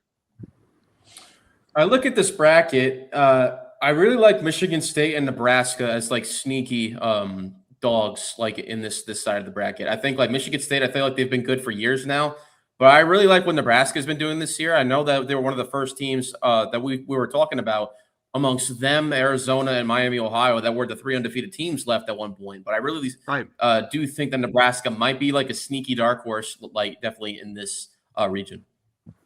All right, I like that. Also, keep an eye on a team like Vanderbilt. I think Vanderbilt have had their hiccups, but I think a team against like Hawaii, if they were to win there, and then they get Arkansas potentially, I think that'd be easy. That'd be a really tasty matchup for Vandy to see if they can get past that and maybe get to the Sweet 16. Vandy hasn't had a lot of success, but they've turned a corner. And now comes Alec. You are presented with. Oh no, not this one. This one, the Eastern region. There we go. I know where my stuff is. But this is Duke's region, the Eastern region. You got Auburn, UCF, Virginia, Liberty, who's undefeated in Conference USA play, Alabama, NC Wilmington, Kentucky, Santa Clara of the West Coast Conference, Kansas, Winthrop, Villanova, Texas, Illinois, and Appalachian State. And keep in mind, these are projections as of now. We have another month until we see the official bracket. But Alec, if this is how it goes, who do you like? As a sneaky pick to come out the East region, we know Duke's going to get the 1 seed. That's not going to be up for grabs. Illinois may be the team that could give them a little bit of a test for that region, but I don't think anyone comes close. But my sneaky pick to come out of that region, and I know this is a team that has had its fair share of March Madness troubles lately, but with that win over Arizona, it could be a confidence booster as of late. But my sneaky pick is Kansas. But if it's not Kansas, then I could see Alabama possibly coming out on top of that in the East region to go to the Elite Eight, facing off against very likely Duke for that matter. But my 2 sneaky picks are Kansas and Alabama. And if it was Alabama and they do get to face Duke in the Sweet 16 as of now, if things stay the way they are, it'd be an Elite Eight rematch, which ironically took place in the Eastern region. Duke beat Alabama in the Eastern region last year. So that's a potential rematch waiting to happen if this holds. And like I said, I'm excited for the March Madness Bracket Challenge. The fact that it's a month away, oh my God. I'm not picking my bracket randomly. Again, I'll wave my hands like this. I will never do that again. Sammy will not even pick my bracket.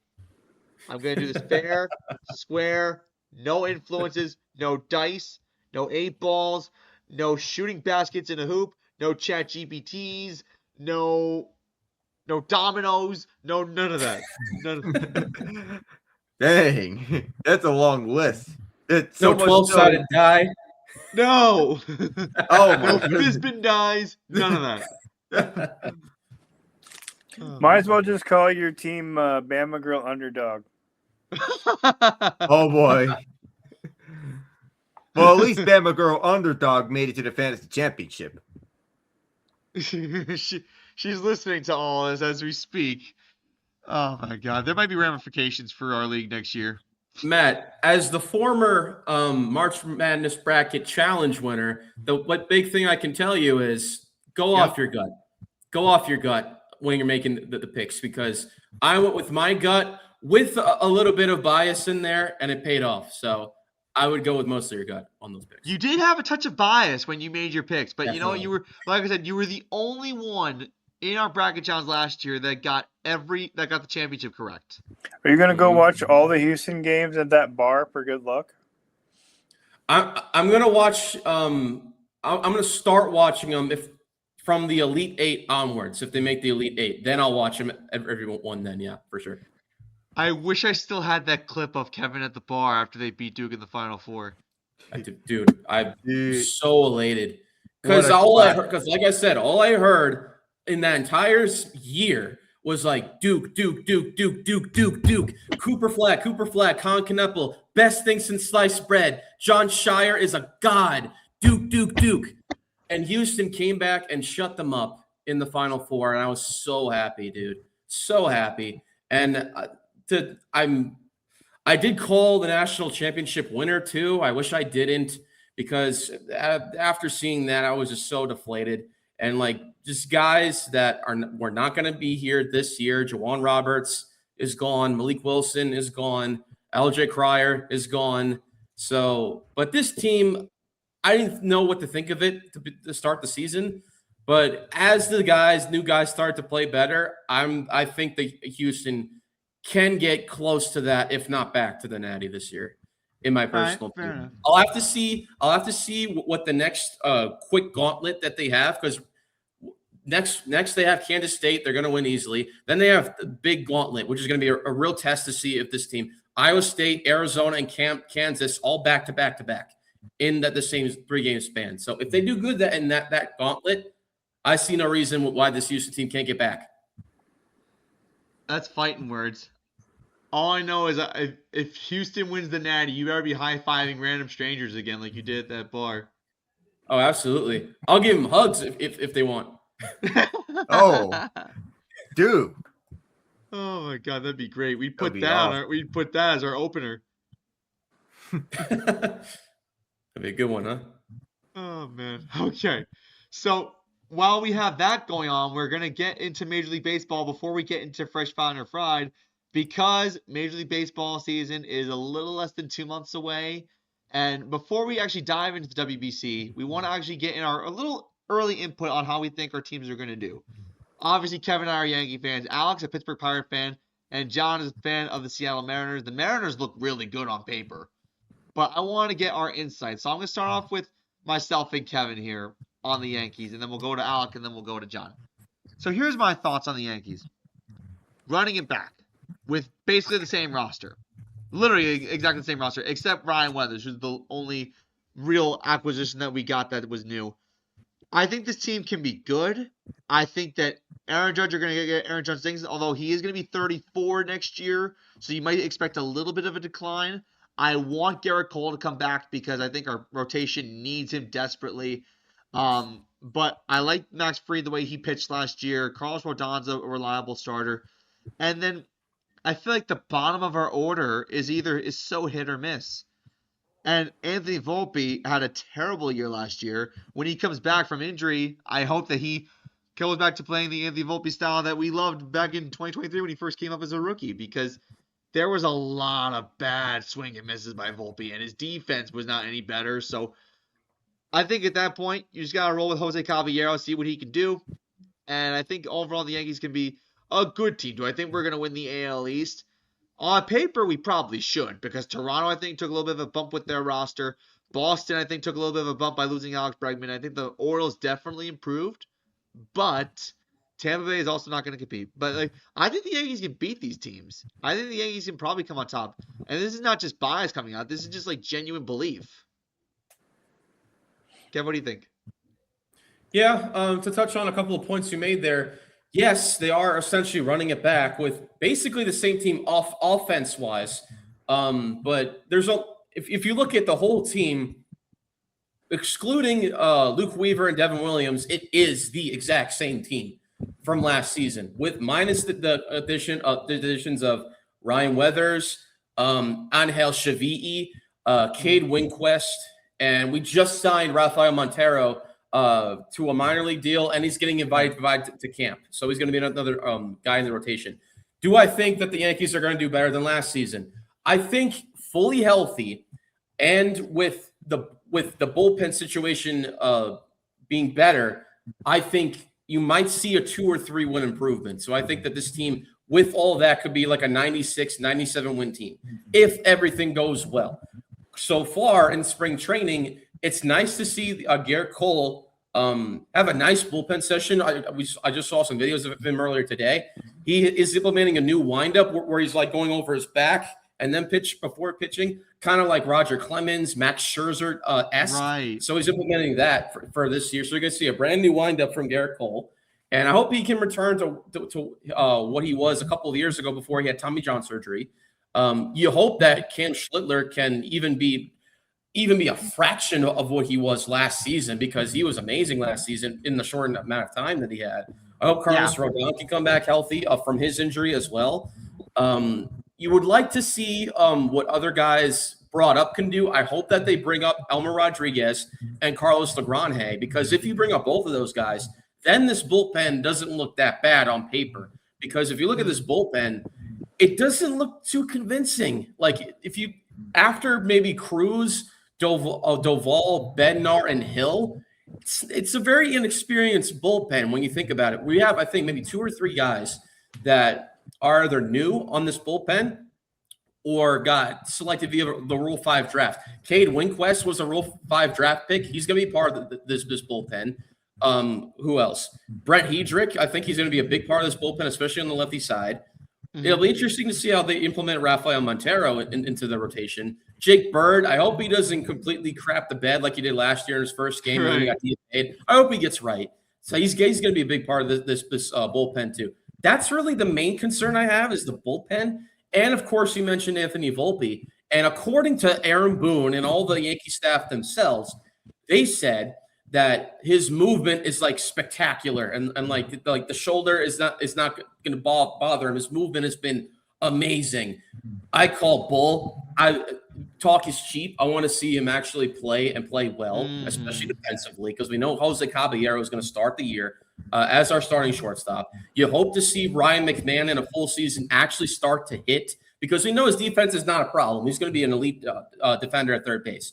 And of course, with Cody Bellinger now back on the team, it does give the team some flexibility on whether or not that Cody Bellinger can play first base, or whether they need to play center field, because it's starting to indicate that the team is going to start Jason Dominguez in AAA in the minors to start the season now, because they need to see him hit against lefties and to see him actually hit righty and to improve better at left field. So they're trying to make him an everyday player in the minor league and then call him up when he's actually ready and fully developed for MLB season play. So I think that those are a big key question marks in there. I do hope to see that this offense flourish like they did in the regular season, like they did, especially against AL East opponents like the Toronto Blue Jays and the Boston Red Sox. And you bring up a good point.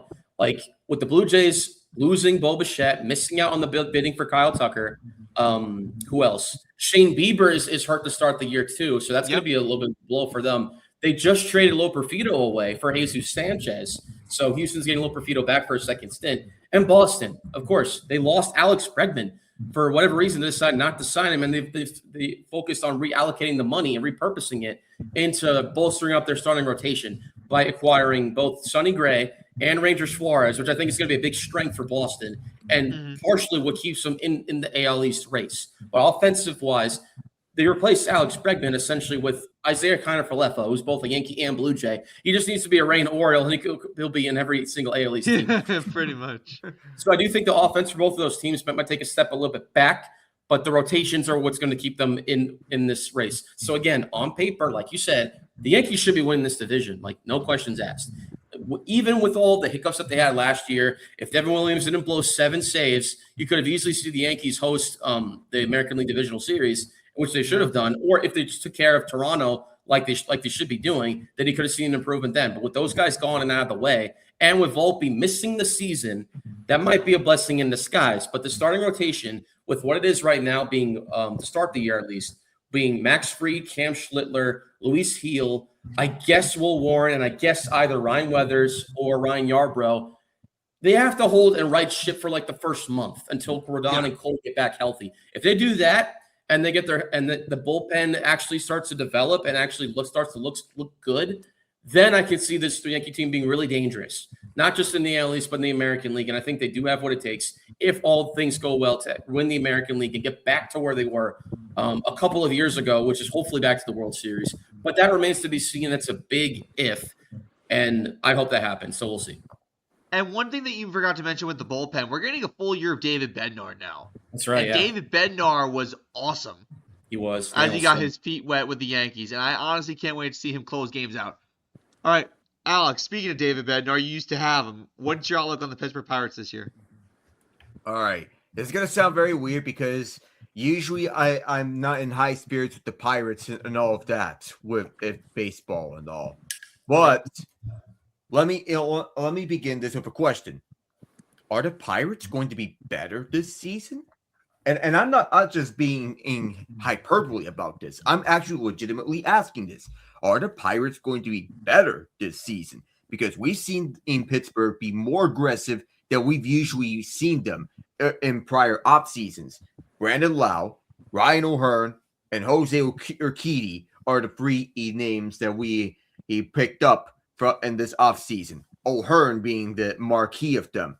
And we can plug him in either at first base or at DH. The plan is right now is that this roster, as constructed right now, could be at least an 80-win team at the highest, right? How it is. Because when you look at the moves made, this could be a competitive team at the best.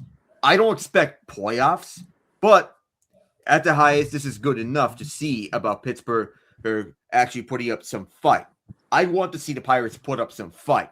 The last time we had a winning record, you had to go back 8 years ago when we went 82-79. We couldn't make the playoffs that year, even with that winning record. But since that year, we've had 3 seasons of 60 or more wins. The last 3 years, 76 wins, 76 wins, 71 wins. My question is, who's going to emerge as closer here? We know a rotation. Paul Skeens, Mitch Keller, and you can put Jose Urquidy in that rotation. I'd like to see the rise of Bubba Chandler in this rotation, as he is our next pitcher that's coming up from the prospect pool. And what's the plan for catcher? Right now, it's Joey Bart. The infielders appear to be Lau, O'Hearn, Spencer Horwitz, and Nick Gonzalez. I want to see a full year of Nick Gonzalez, as if anything, because we saw him in more limited sample sizes. Third base is our weakness, but we'll have to see where it goes from here and if we need to do some significant additions from there, which I likely would love to have a significant addition there because we lost out on Eugenio Suarez to the Cincinnati Reds, his previous team.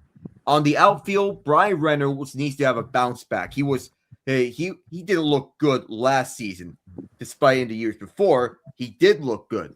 And someone else from the Brandon Lau trade that we got from that, hear me out, Jake Mangum. He was key to last year's Rays team before he got traded away alongside Brandon Lau. So with him on board, we now solidified our outfield alongside O'Neal Cruz, who's going to be at center field. That's our plan for him now. The last time we made the playoffs was 11 years ago. I don't expect that.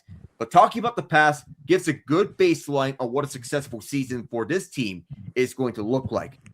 A winning record with Paul Skeens, and then say if you add on to this and do more additions in the year after, then playoffs could be a possibility in 27 if you want to convince Skeens to stay. There's a plethora of young talent in the pitching rotation and the batting lineup. And also, when you look at the NL Central, it looks more open than it has in the past.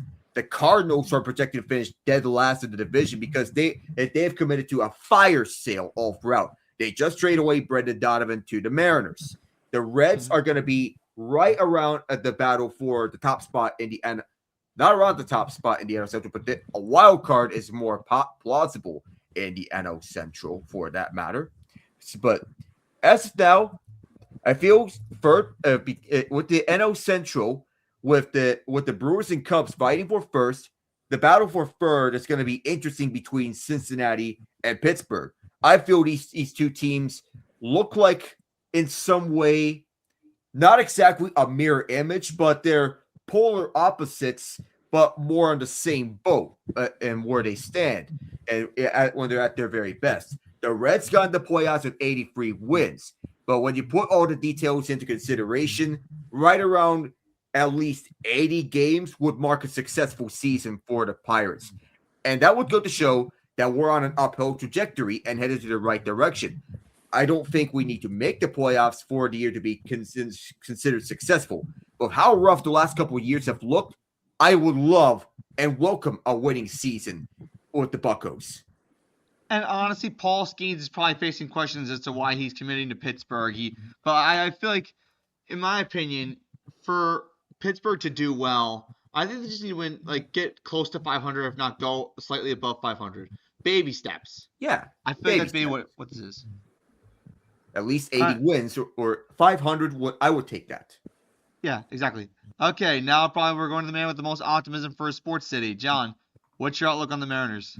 I wasn't sure because the Mariners have typically over the last couple of years been disappointing when it comes to off-season moves.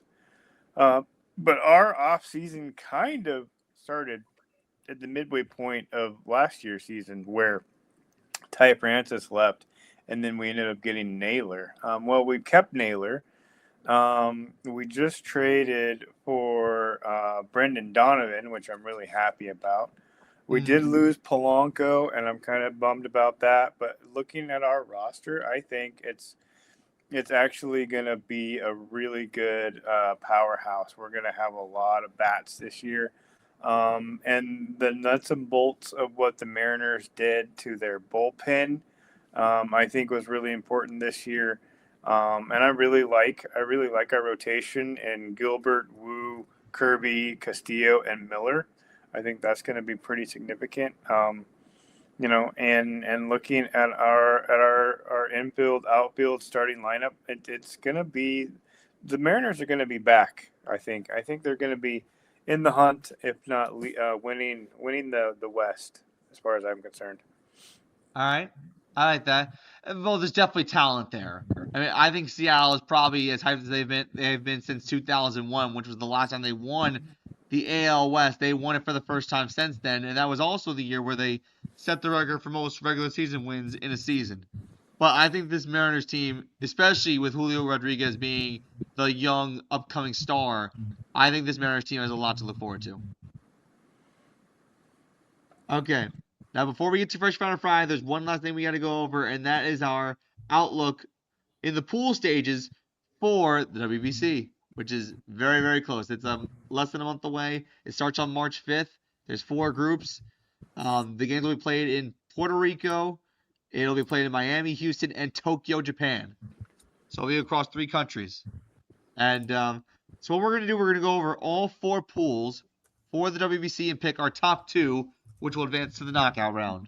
So we're going to start off with Pool A, which is the host nation, Puerto Rico, Cuba, Canada, Panama, and Colombia. So, John, who's your top 2 in that pool right there? Say it again. Puerto Rico, Cuba, Canada, Panama, and Colombia. You have my top 2? Yes. Ooh.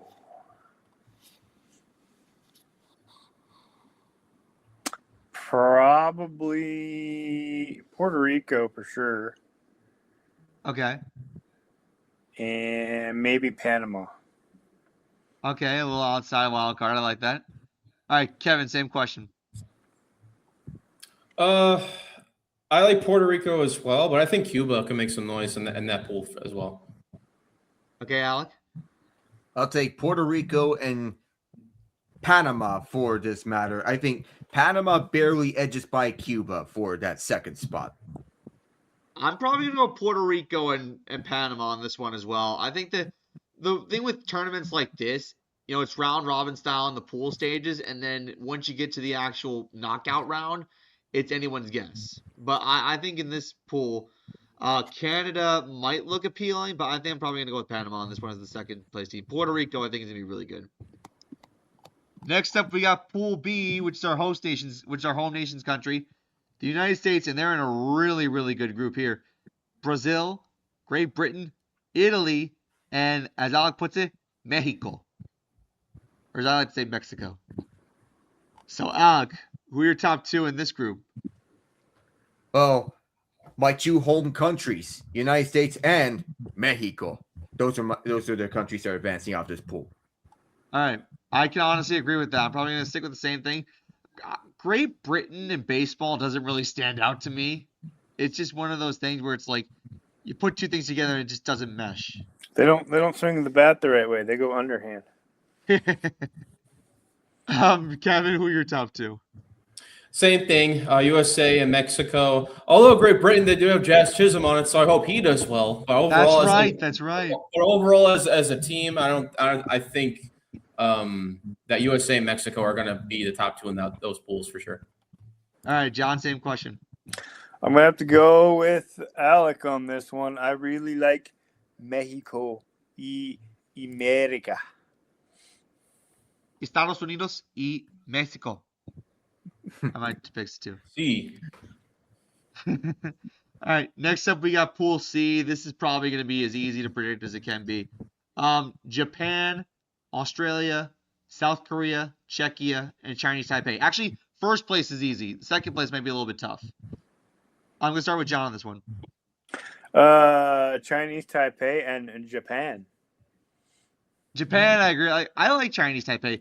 I feel like the Asian teams are probably going to do well because Japan is awesome, but I feel like the teams in Asia are probably going to do well. I like South Korea, but I think Chinese Taipei could probably be the second place team. Kevin?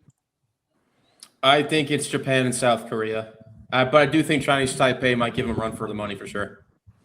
All right, Alec. Oh, this one's tough. We're all in universal agreement that Japan's gonna come out on top as the number one team with it, but then it gets less clear between South Korea and Chinese Taipei. I think South Korea just edges by Chinese Taipei here. I'm gonna go with Japan in first place. I think second place is hard, but I'm gonna go with Chinese Taipei. I think it's just really tough between those three teams, but I think Chinese Taipei edges out for second. And last but certainly not least, we have Pool D. This might be a little bit lopsided too. We got Venezuela, the Dominican Republic, Netherlands, Israel, and Nicaragua. I think they're two clear choices, Kevin. Yeah, for me, for that one, I think it's going to be Dominican Republic and Venezuela for that pool. I'm honestly, I would be shocked if Dominican Republic makes a deep run. I looked at their roster just now. It's stacked. Like if you look at it, like every player is like really good on Dominican Republic. I think they really could give Japan or USA a run for their money. I really think so. I think Dominican Republic is a really big dark horse in this. Keep in mind, a lot of the athletes who play for Major League Baseball, a lot of them come from the Dominican Republic. So keep that in mind. Alec? I'll go with Dominican Republic and Venezuela as well. All right, John? I can't argue with that. I mean, the DR is, if you actually go down there, you know, we throw the football in the backyard. We'll play horse. They have one sport in the Dominican Republic. It's baseball. So give me the Dominican Republic and Venezuela. I'm going with the DR and Venezuela too. I mean, then Israel, I can only imagine how their baseball program is run. Again, just doesn't mesh well to me. Who invited them to this tournament? Seriously. There's some if Israel here that starts just pitching feel out of bombs, I'm place. ducking. Careful. Can I tell you the guys who I think the careful how best you player word it. on Israel's roster is? Go ahead, Kev. You don't want Harrison Bader, I think, is the best player on Team Israel's roster. I actually realized just today that Harrison Bader is part of Israel. So the way, like, I know a lot of these people are born, like a lot of people who are part of these other nation teams, a lot of them are from the United States. But to clarify why they get these allegiances to other countries is because of their heritage. Like if you come from an Israeli family, you're going to play for Israel. Because if every player who participates in the WBC were to play based on where they were born, then only like 2 or 3 nations would be really good. That's why Lars Nootbaar was a part of Team Japan, the former champions, because of this heritage. Right. Like that's one thing that I think really needs to come into play into focus. Like Great Britain, like Jazz, I guess has a Great Britain heritage, but I had no idea at all. But you know what? It's to create balance. I guess that's why they do it this way. Oh yeah, and Nootbaar not only has Japanese heritage, he also has Dutch heritage. Oh wow. That's really, really cool. It's amazing what the simplest things that you learn, how they can help you long term. Yeah. Anyway, the WBC will start in March 5th and it will end on March 17th. And hopefully the USA can get revenge on Japan, or the Dominican Republic can probably turn some heads and actually win the title. We'll have to see in a month plus time. But anyway, we have to close the show, which means it's only time for one thing. It's time for Fresh, Fine, or Fried.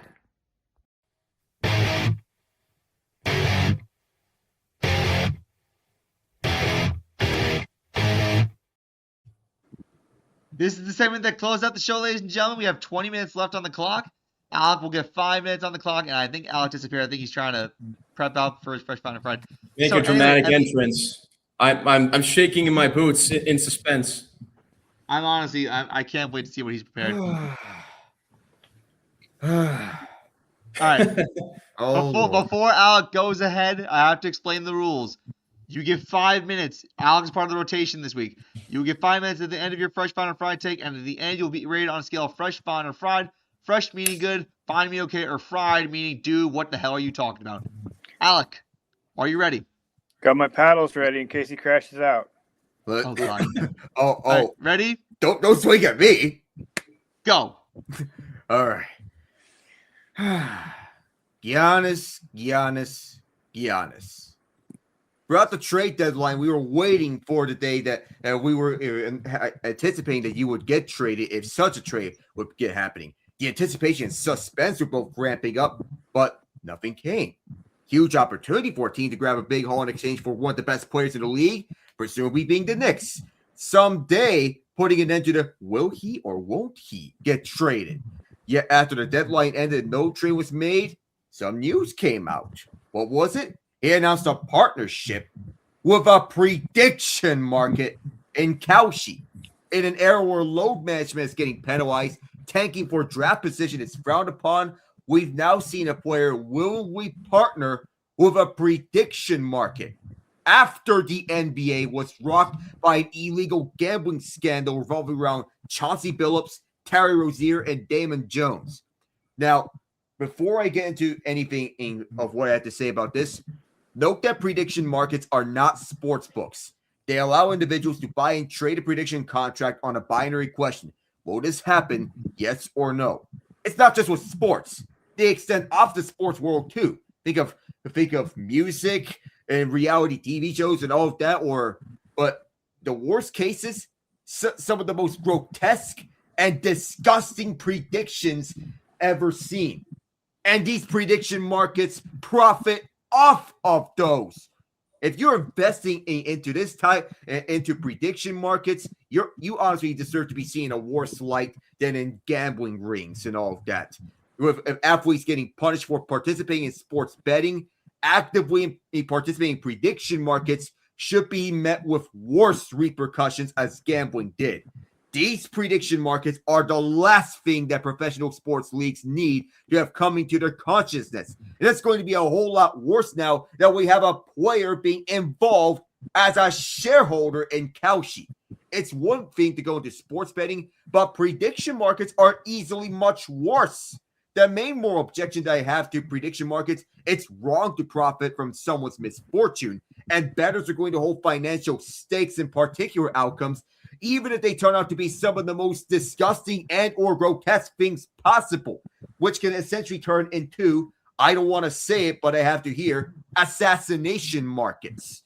And the reason why nobody in those front offices think these forecasters are doing something morally wrong in prediction markets is that accurately predicting bad events is beneficial to them. The fact that someone earns money by being right about something bad happening doesn't mean that they caused it, but it's still morally wrong.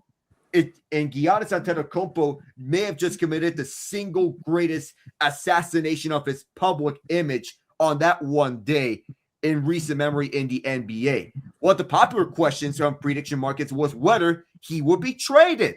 That is a massive conflict of interest. It's beyond sports books. It's beyond gambling rings. This is about more than just the integrity of basketball. What are you even doing at this point if you're investing in a prediction market and becoming a shareholder? Giannis, I'm sorry, but you need to just stop with this entirely. Otherwise, the NBA needs to step in immediately and suspend Giannis for much worse than how somebody would be suspended for gambling actively. This is worse than Pete Rose. This is worse than Terry Rozier. Oh, and by the way, here's a non-wager prediction to end this Fresh Finder Fried off. Nick Castellanos hit a home run his first game he plays for his new team. Let's go on with that joke. And yes, it's a non-wager prediction because I am not wagering anything on this, but you get the point I'm trying to make. As there's a drive to deep left field by Castellanos, that's going to be a home run, and so it'll make it a 4-0 ball game. All right, that was well done, Kevin. Fresh Finder Fried. Oh, as fresh as a beautiful pizza coming out of the oven. I think it's fresh for a couple of reasons. Number one, and you mentioned Giannis, this whole back and forth nonsense about like the reporting, like he's definitely going to get traded. He's definitely going to go to this team or that team. I didn't really believe it for a second. Like I was almost bought in when the Knicks were involved, but then I'm like, they don't have the draft capital to even get him.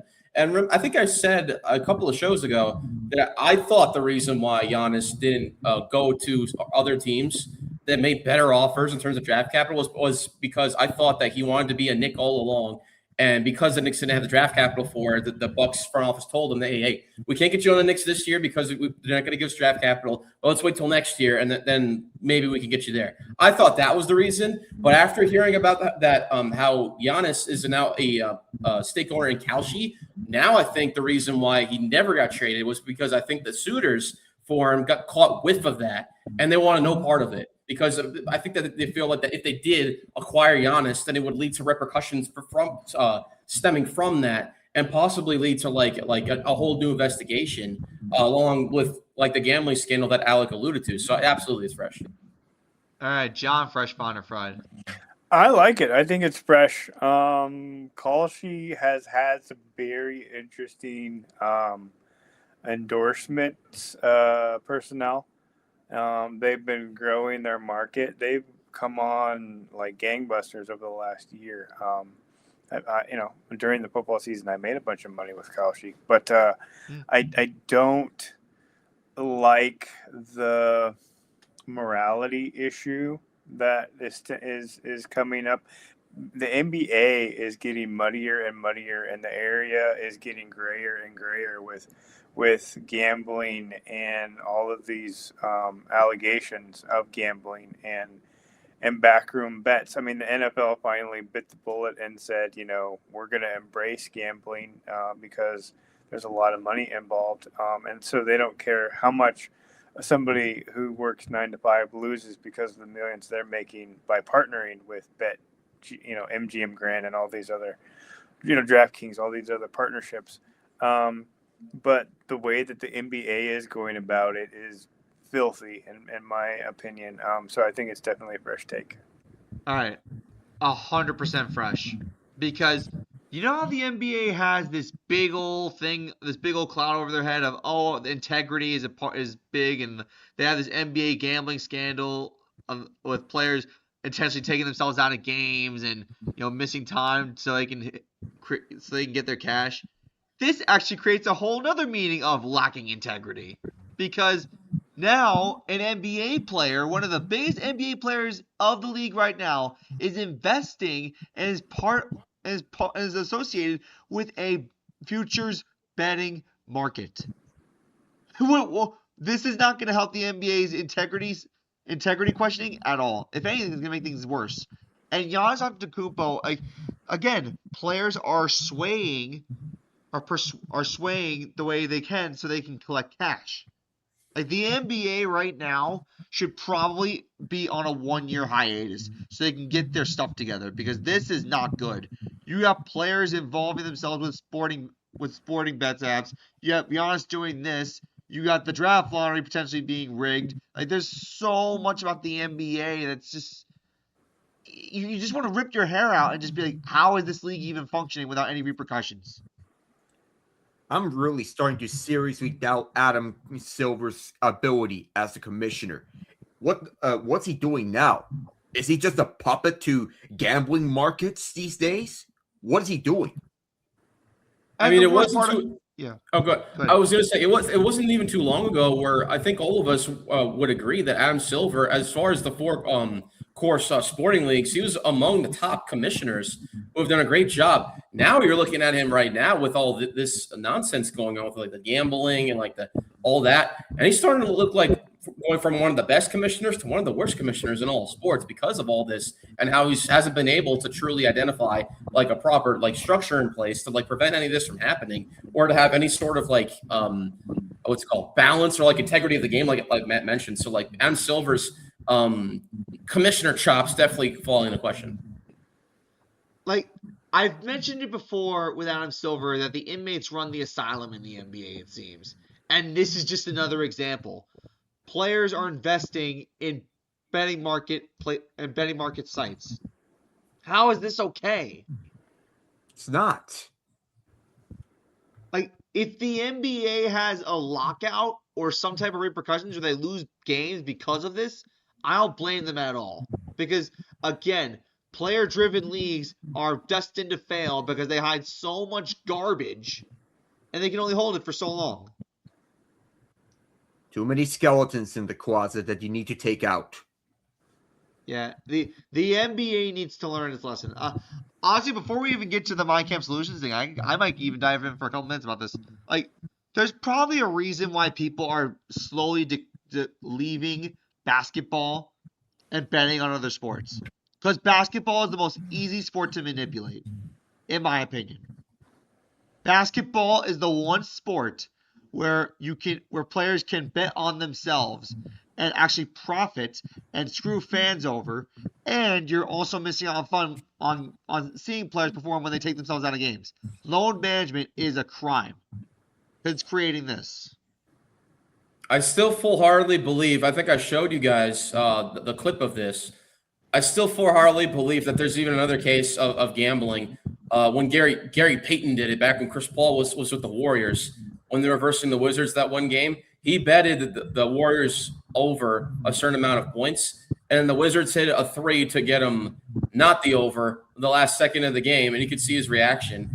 I full-heartedly believe that he gambled, and the league doesn't want to investigate him, but they're willing to investigate other players like Malik Beasley and all that, who, by the way, just signed with Bad Bunny's new team in Puerto Rico for another league. Right. Malik Beasley, he's involved in some scandals here and there.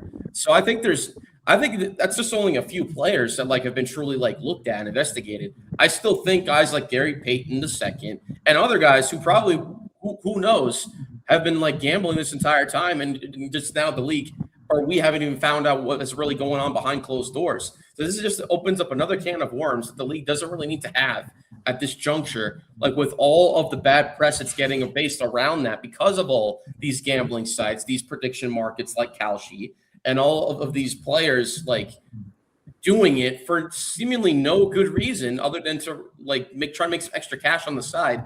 When you're making millions of dollars playing the game of basketball, it's just foolish. It's outlandish. It's not thinking smart when like you should be thinking about just playing the game of basketball, improving your game and your team, and not necessarily think about making money on the side, especially for gambling. If you're going to make money on the side, have it be through like endorsements or something like that, like naturally, like through shoe deals or like for different companies or whatever. Not stay away from gambling sites, prediction markets, anything like that, because that just screams trouble. And Alec already alluded to it. If you're going to make money on a side bet, like for if you're an NBA player, do it through the traditional way, which is through endorsements and brand deals like that. That's the traditional way to do it. It shouldn't be as complicated as it is, but some players are just making it so hard to really take them seriously whenever they do like venture into these like gambling sites and all this nonsense.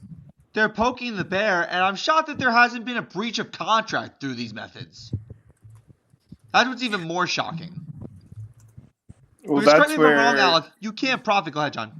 Oh, I was going to say, well, that's where, you can tell whether a player has a good agent or not. Like, if I'm his agent, I'm like, don't do this deal. Don't make this, don't do this endorsement. Now, correct me if I'm wrong, Alec. If you're making money off a side gig or doing something on the side, that's a breach of contract, correct? That is a breach of contract. like what the ongoing investigation with Aspiration and the Clippers is right now. That's Yeah. a side deal. Like, that's what amazes me. It's a side hustle. You're making money outside the NBA that's not through endorsement deals, and you're raking it in probably illegally. Mm-hmm. The NBA just doesn't seem to learn. They really don't seem to learn. And honestly, it's only a matter of time before they really, really bite the bullet on this one. But anyway, let's get into our partner. That's MyCamp Solutions and Octagon Payments. MyCamp Solutions and Octagon Payments is a wholesale credit card company located in Tempe, Arizona. Our good friend Ryan is a part of it. And if you want to see more with a little bit of action, here you go.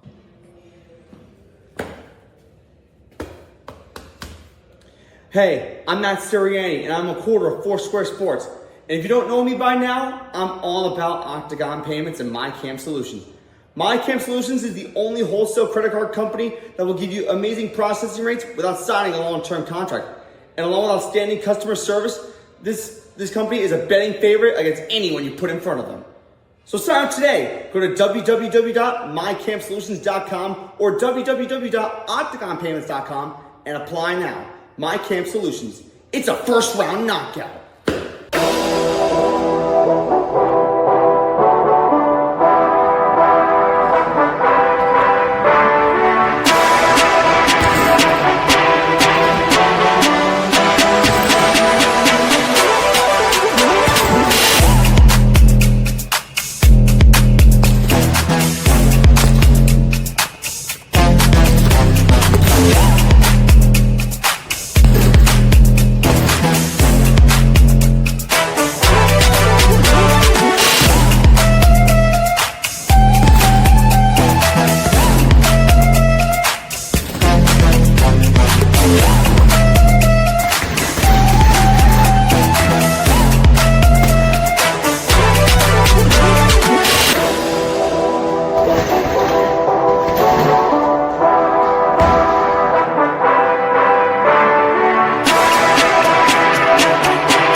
Alright, so Kevin put it in. I'm literally looking at my phone at the computer at the same time to keep in looking at the Miami Ohio game. Miami Ohio is the only unbeaten team left in college basketball, and the Ohio Bobcats, one of the weaker teams in the MAC, are only down 5 against Miami Ohio with 3 minutes and change left to go in the first half. This could be interesting, and honestly, as someone who loves to see stories like this, I hope this story does not come to an end as far as the undefeated thing goes. But that's probably like, that'd be so broken. I'd be brokenhearted seeing that, because the last time the MAC did something this special was like 1999 when Wally Zerbiak took the Miami Ohio to the Sweet 16. But Ohio keeping it close early on, and it's actually kind of crazy. And Wisconsin is spanking Michigan State by 19.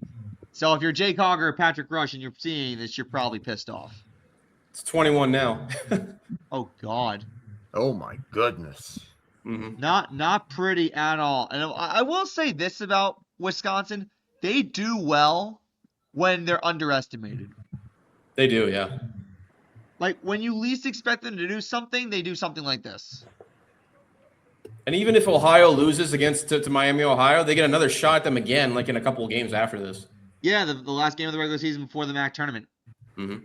So this just tells you we're heading into March. We're halfway through February, so enjoy your Valentine's Day while you can. Eat those boxes of chocolates as much as you want.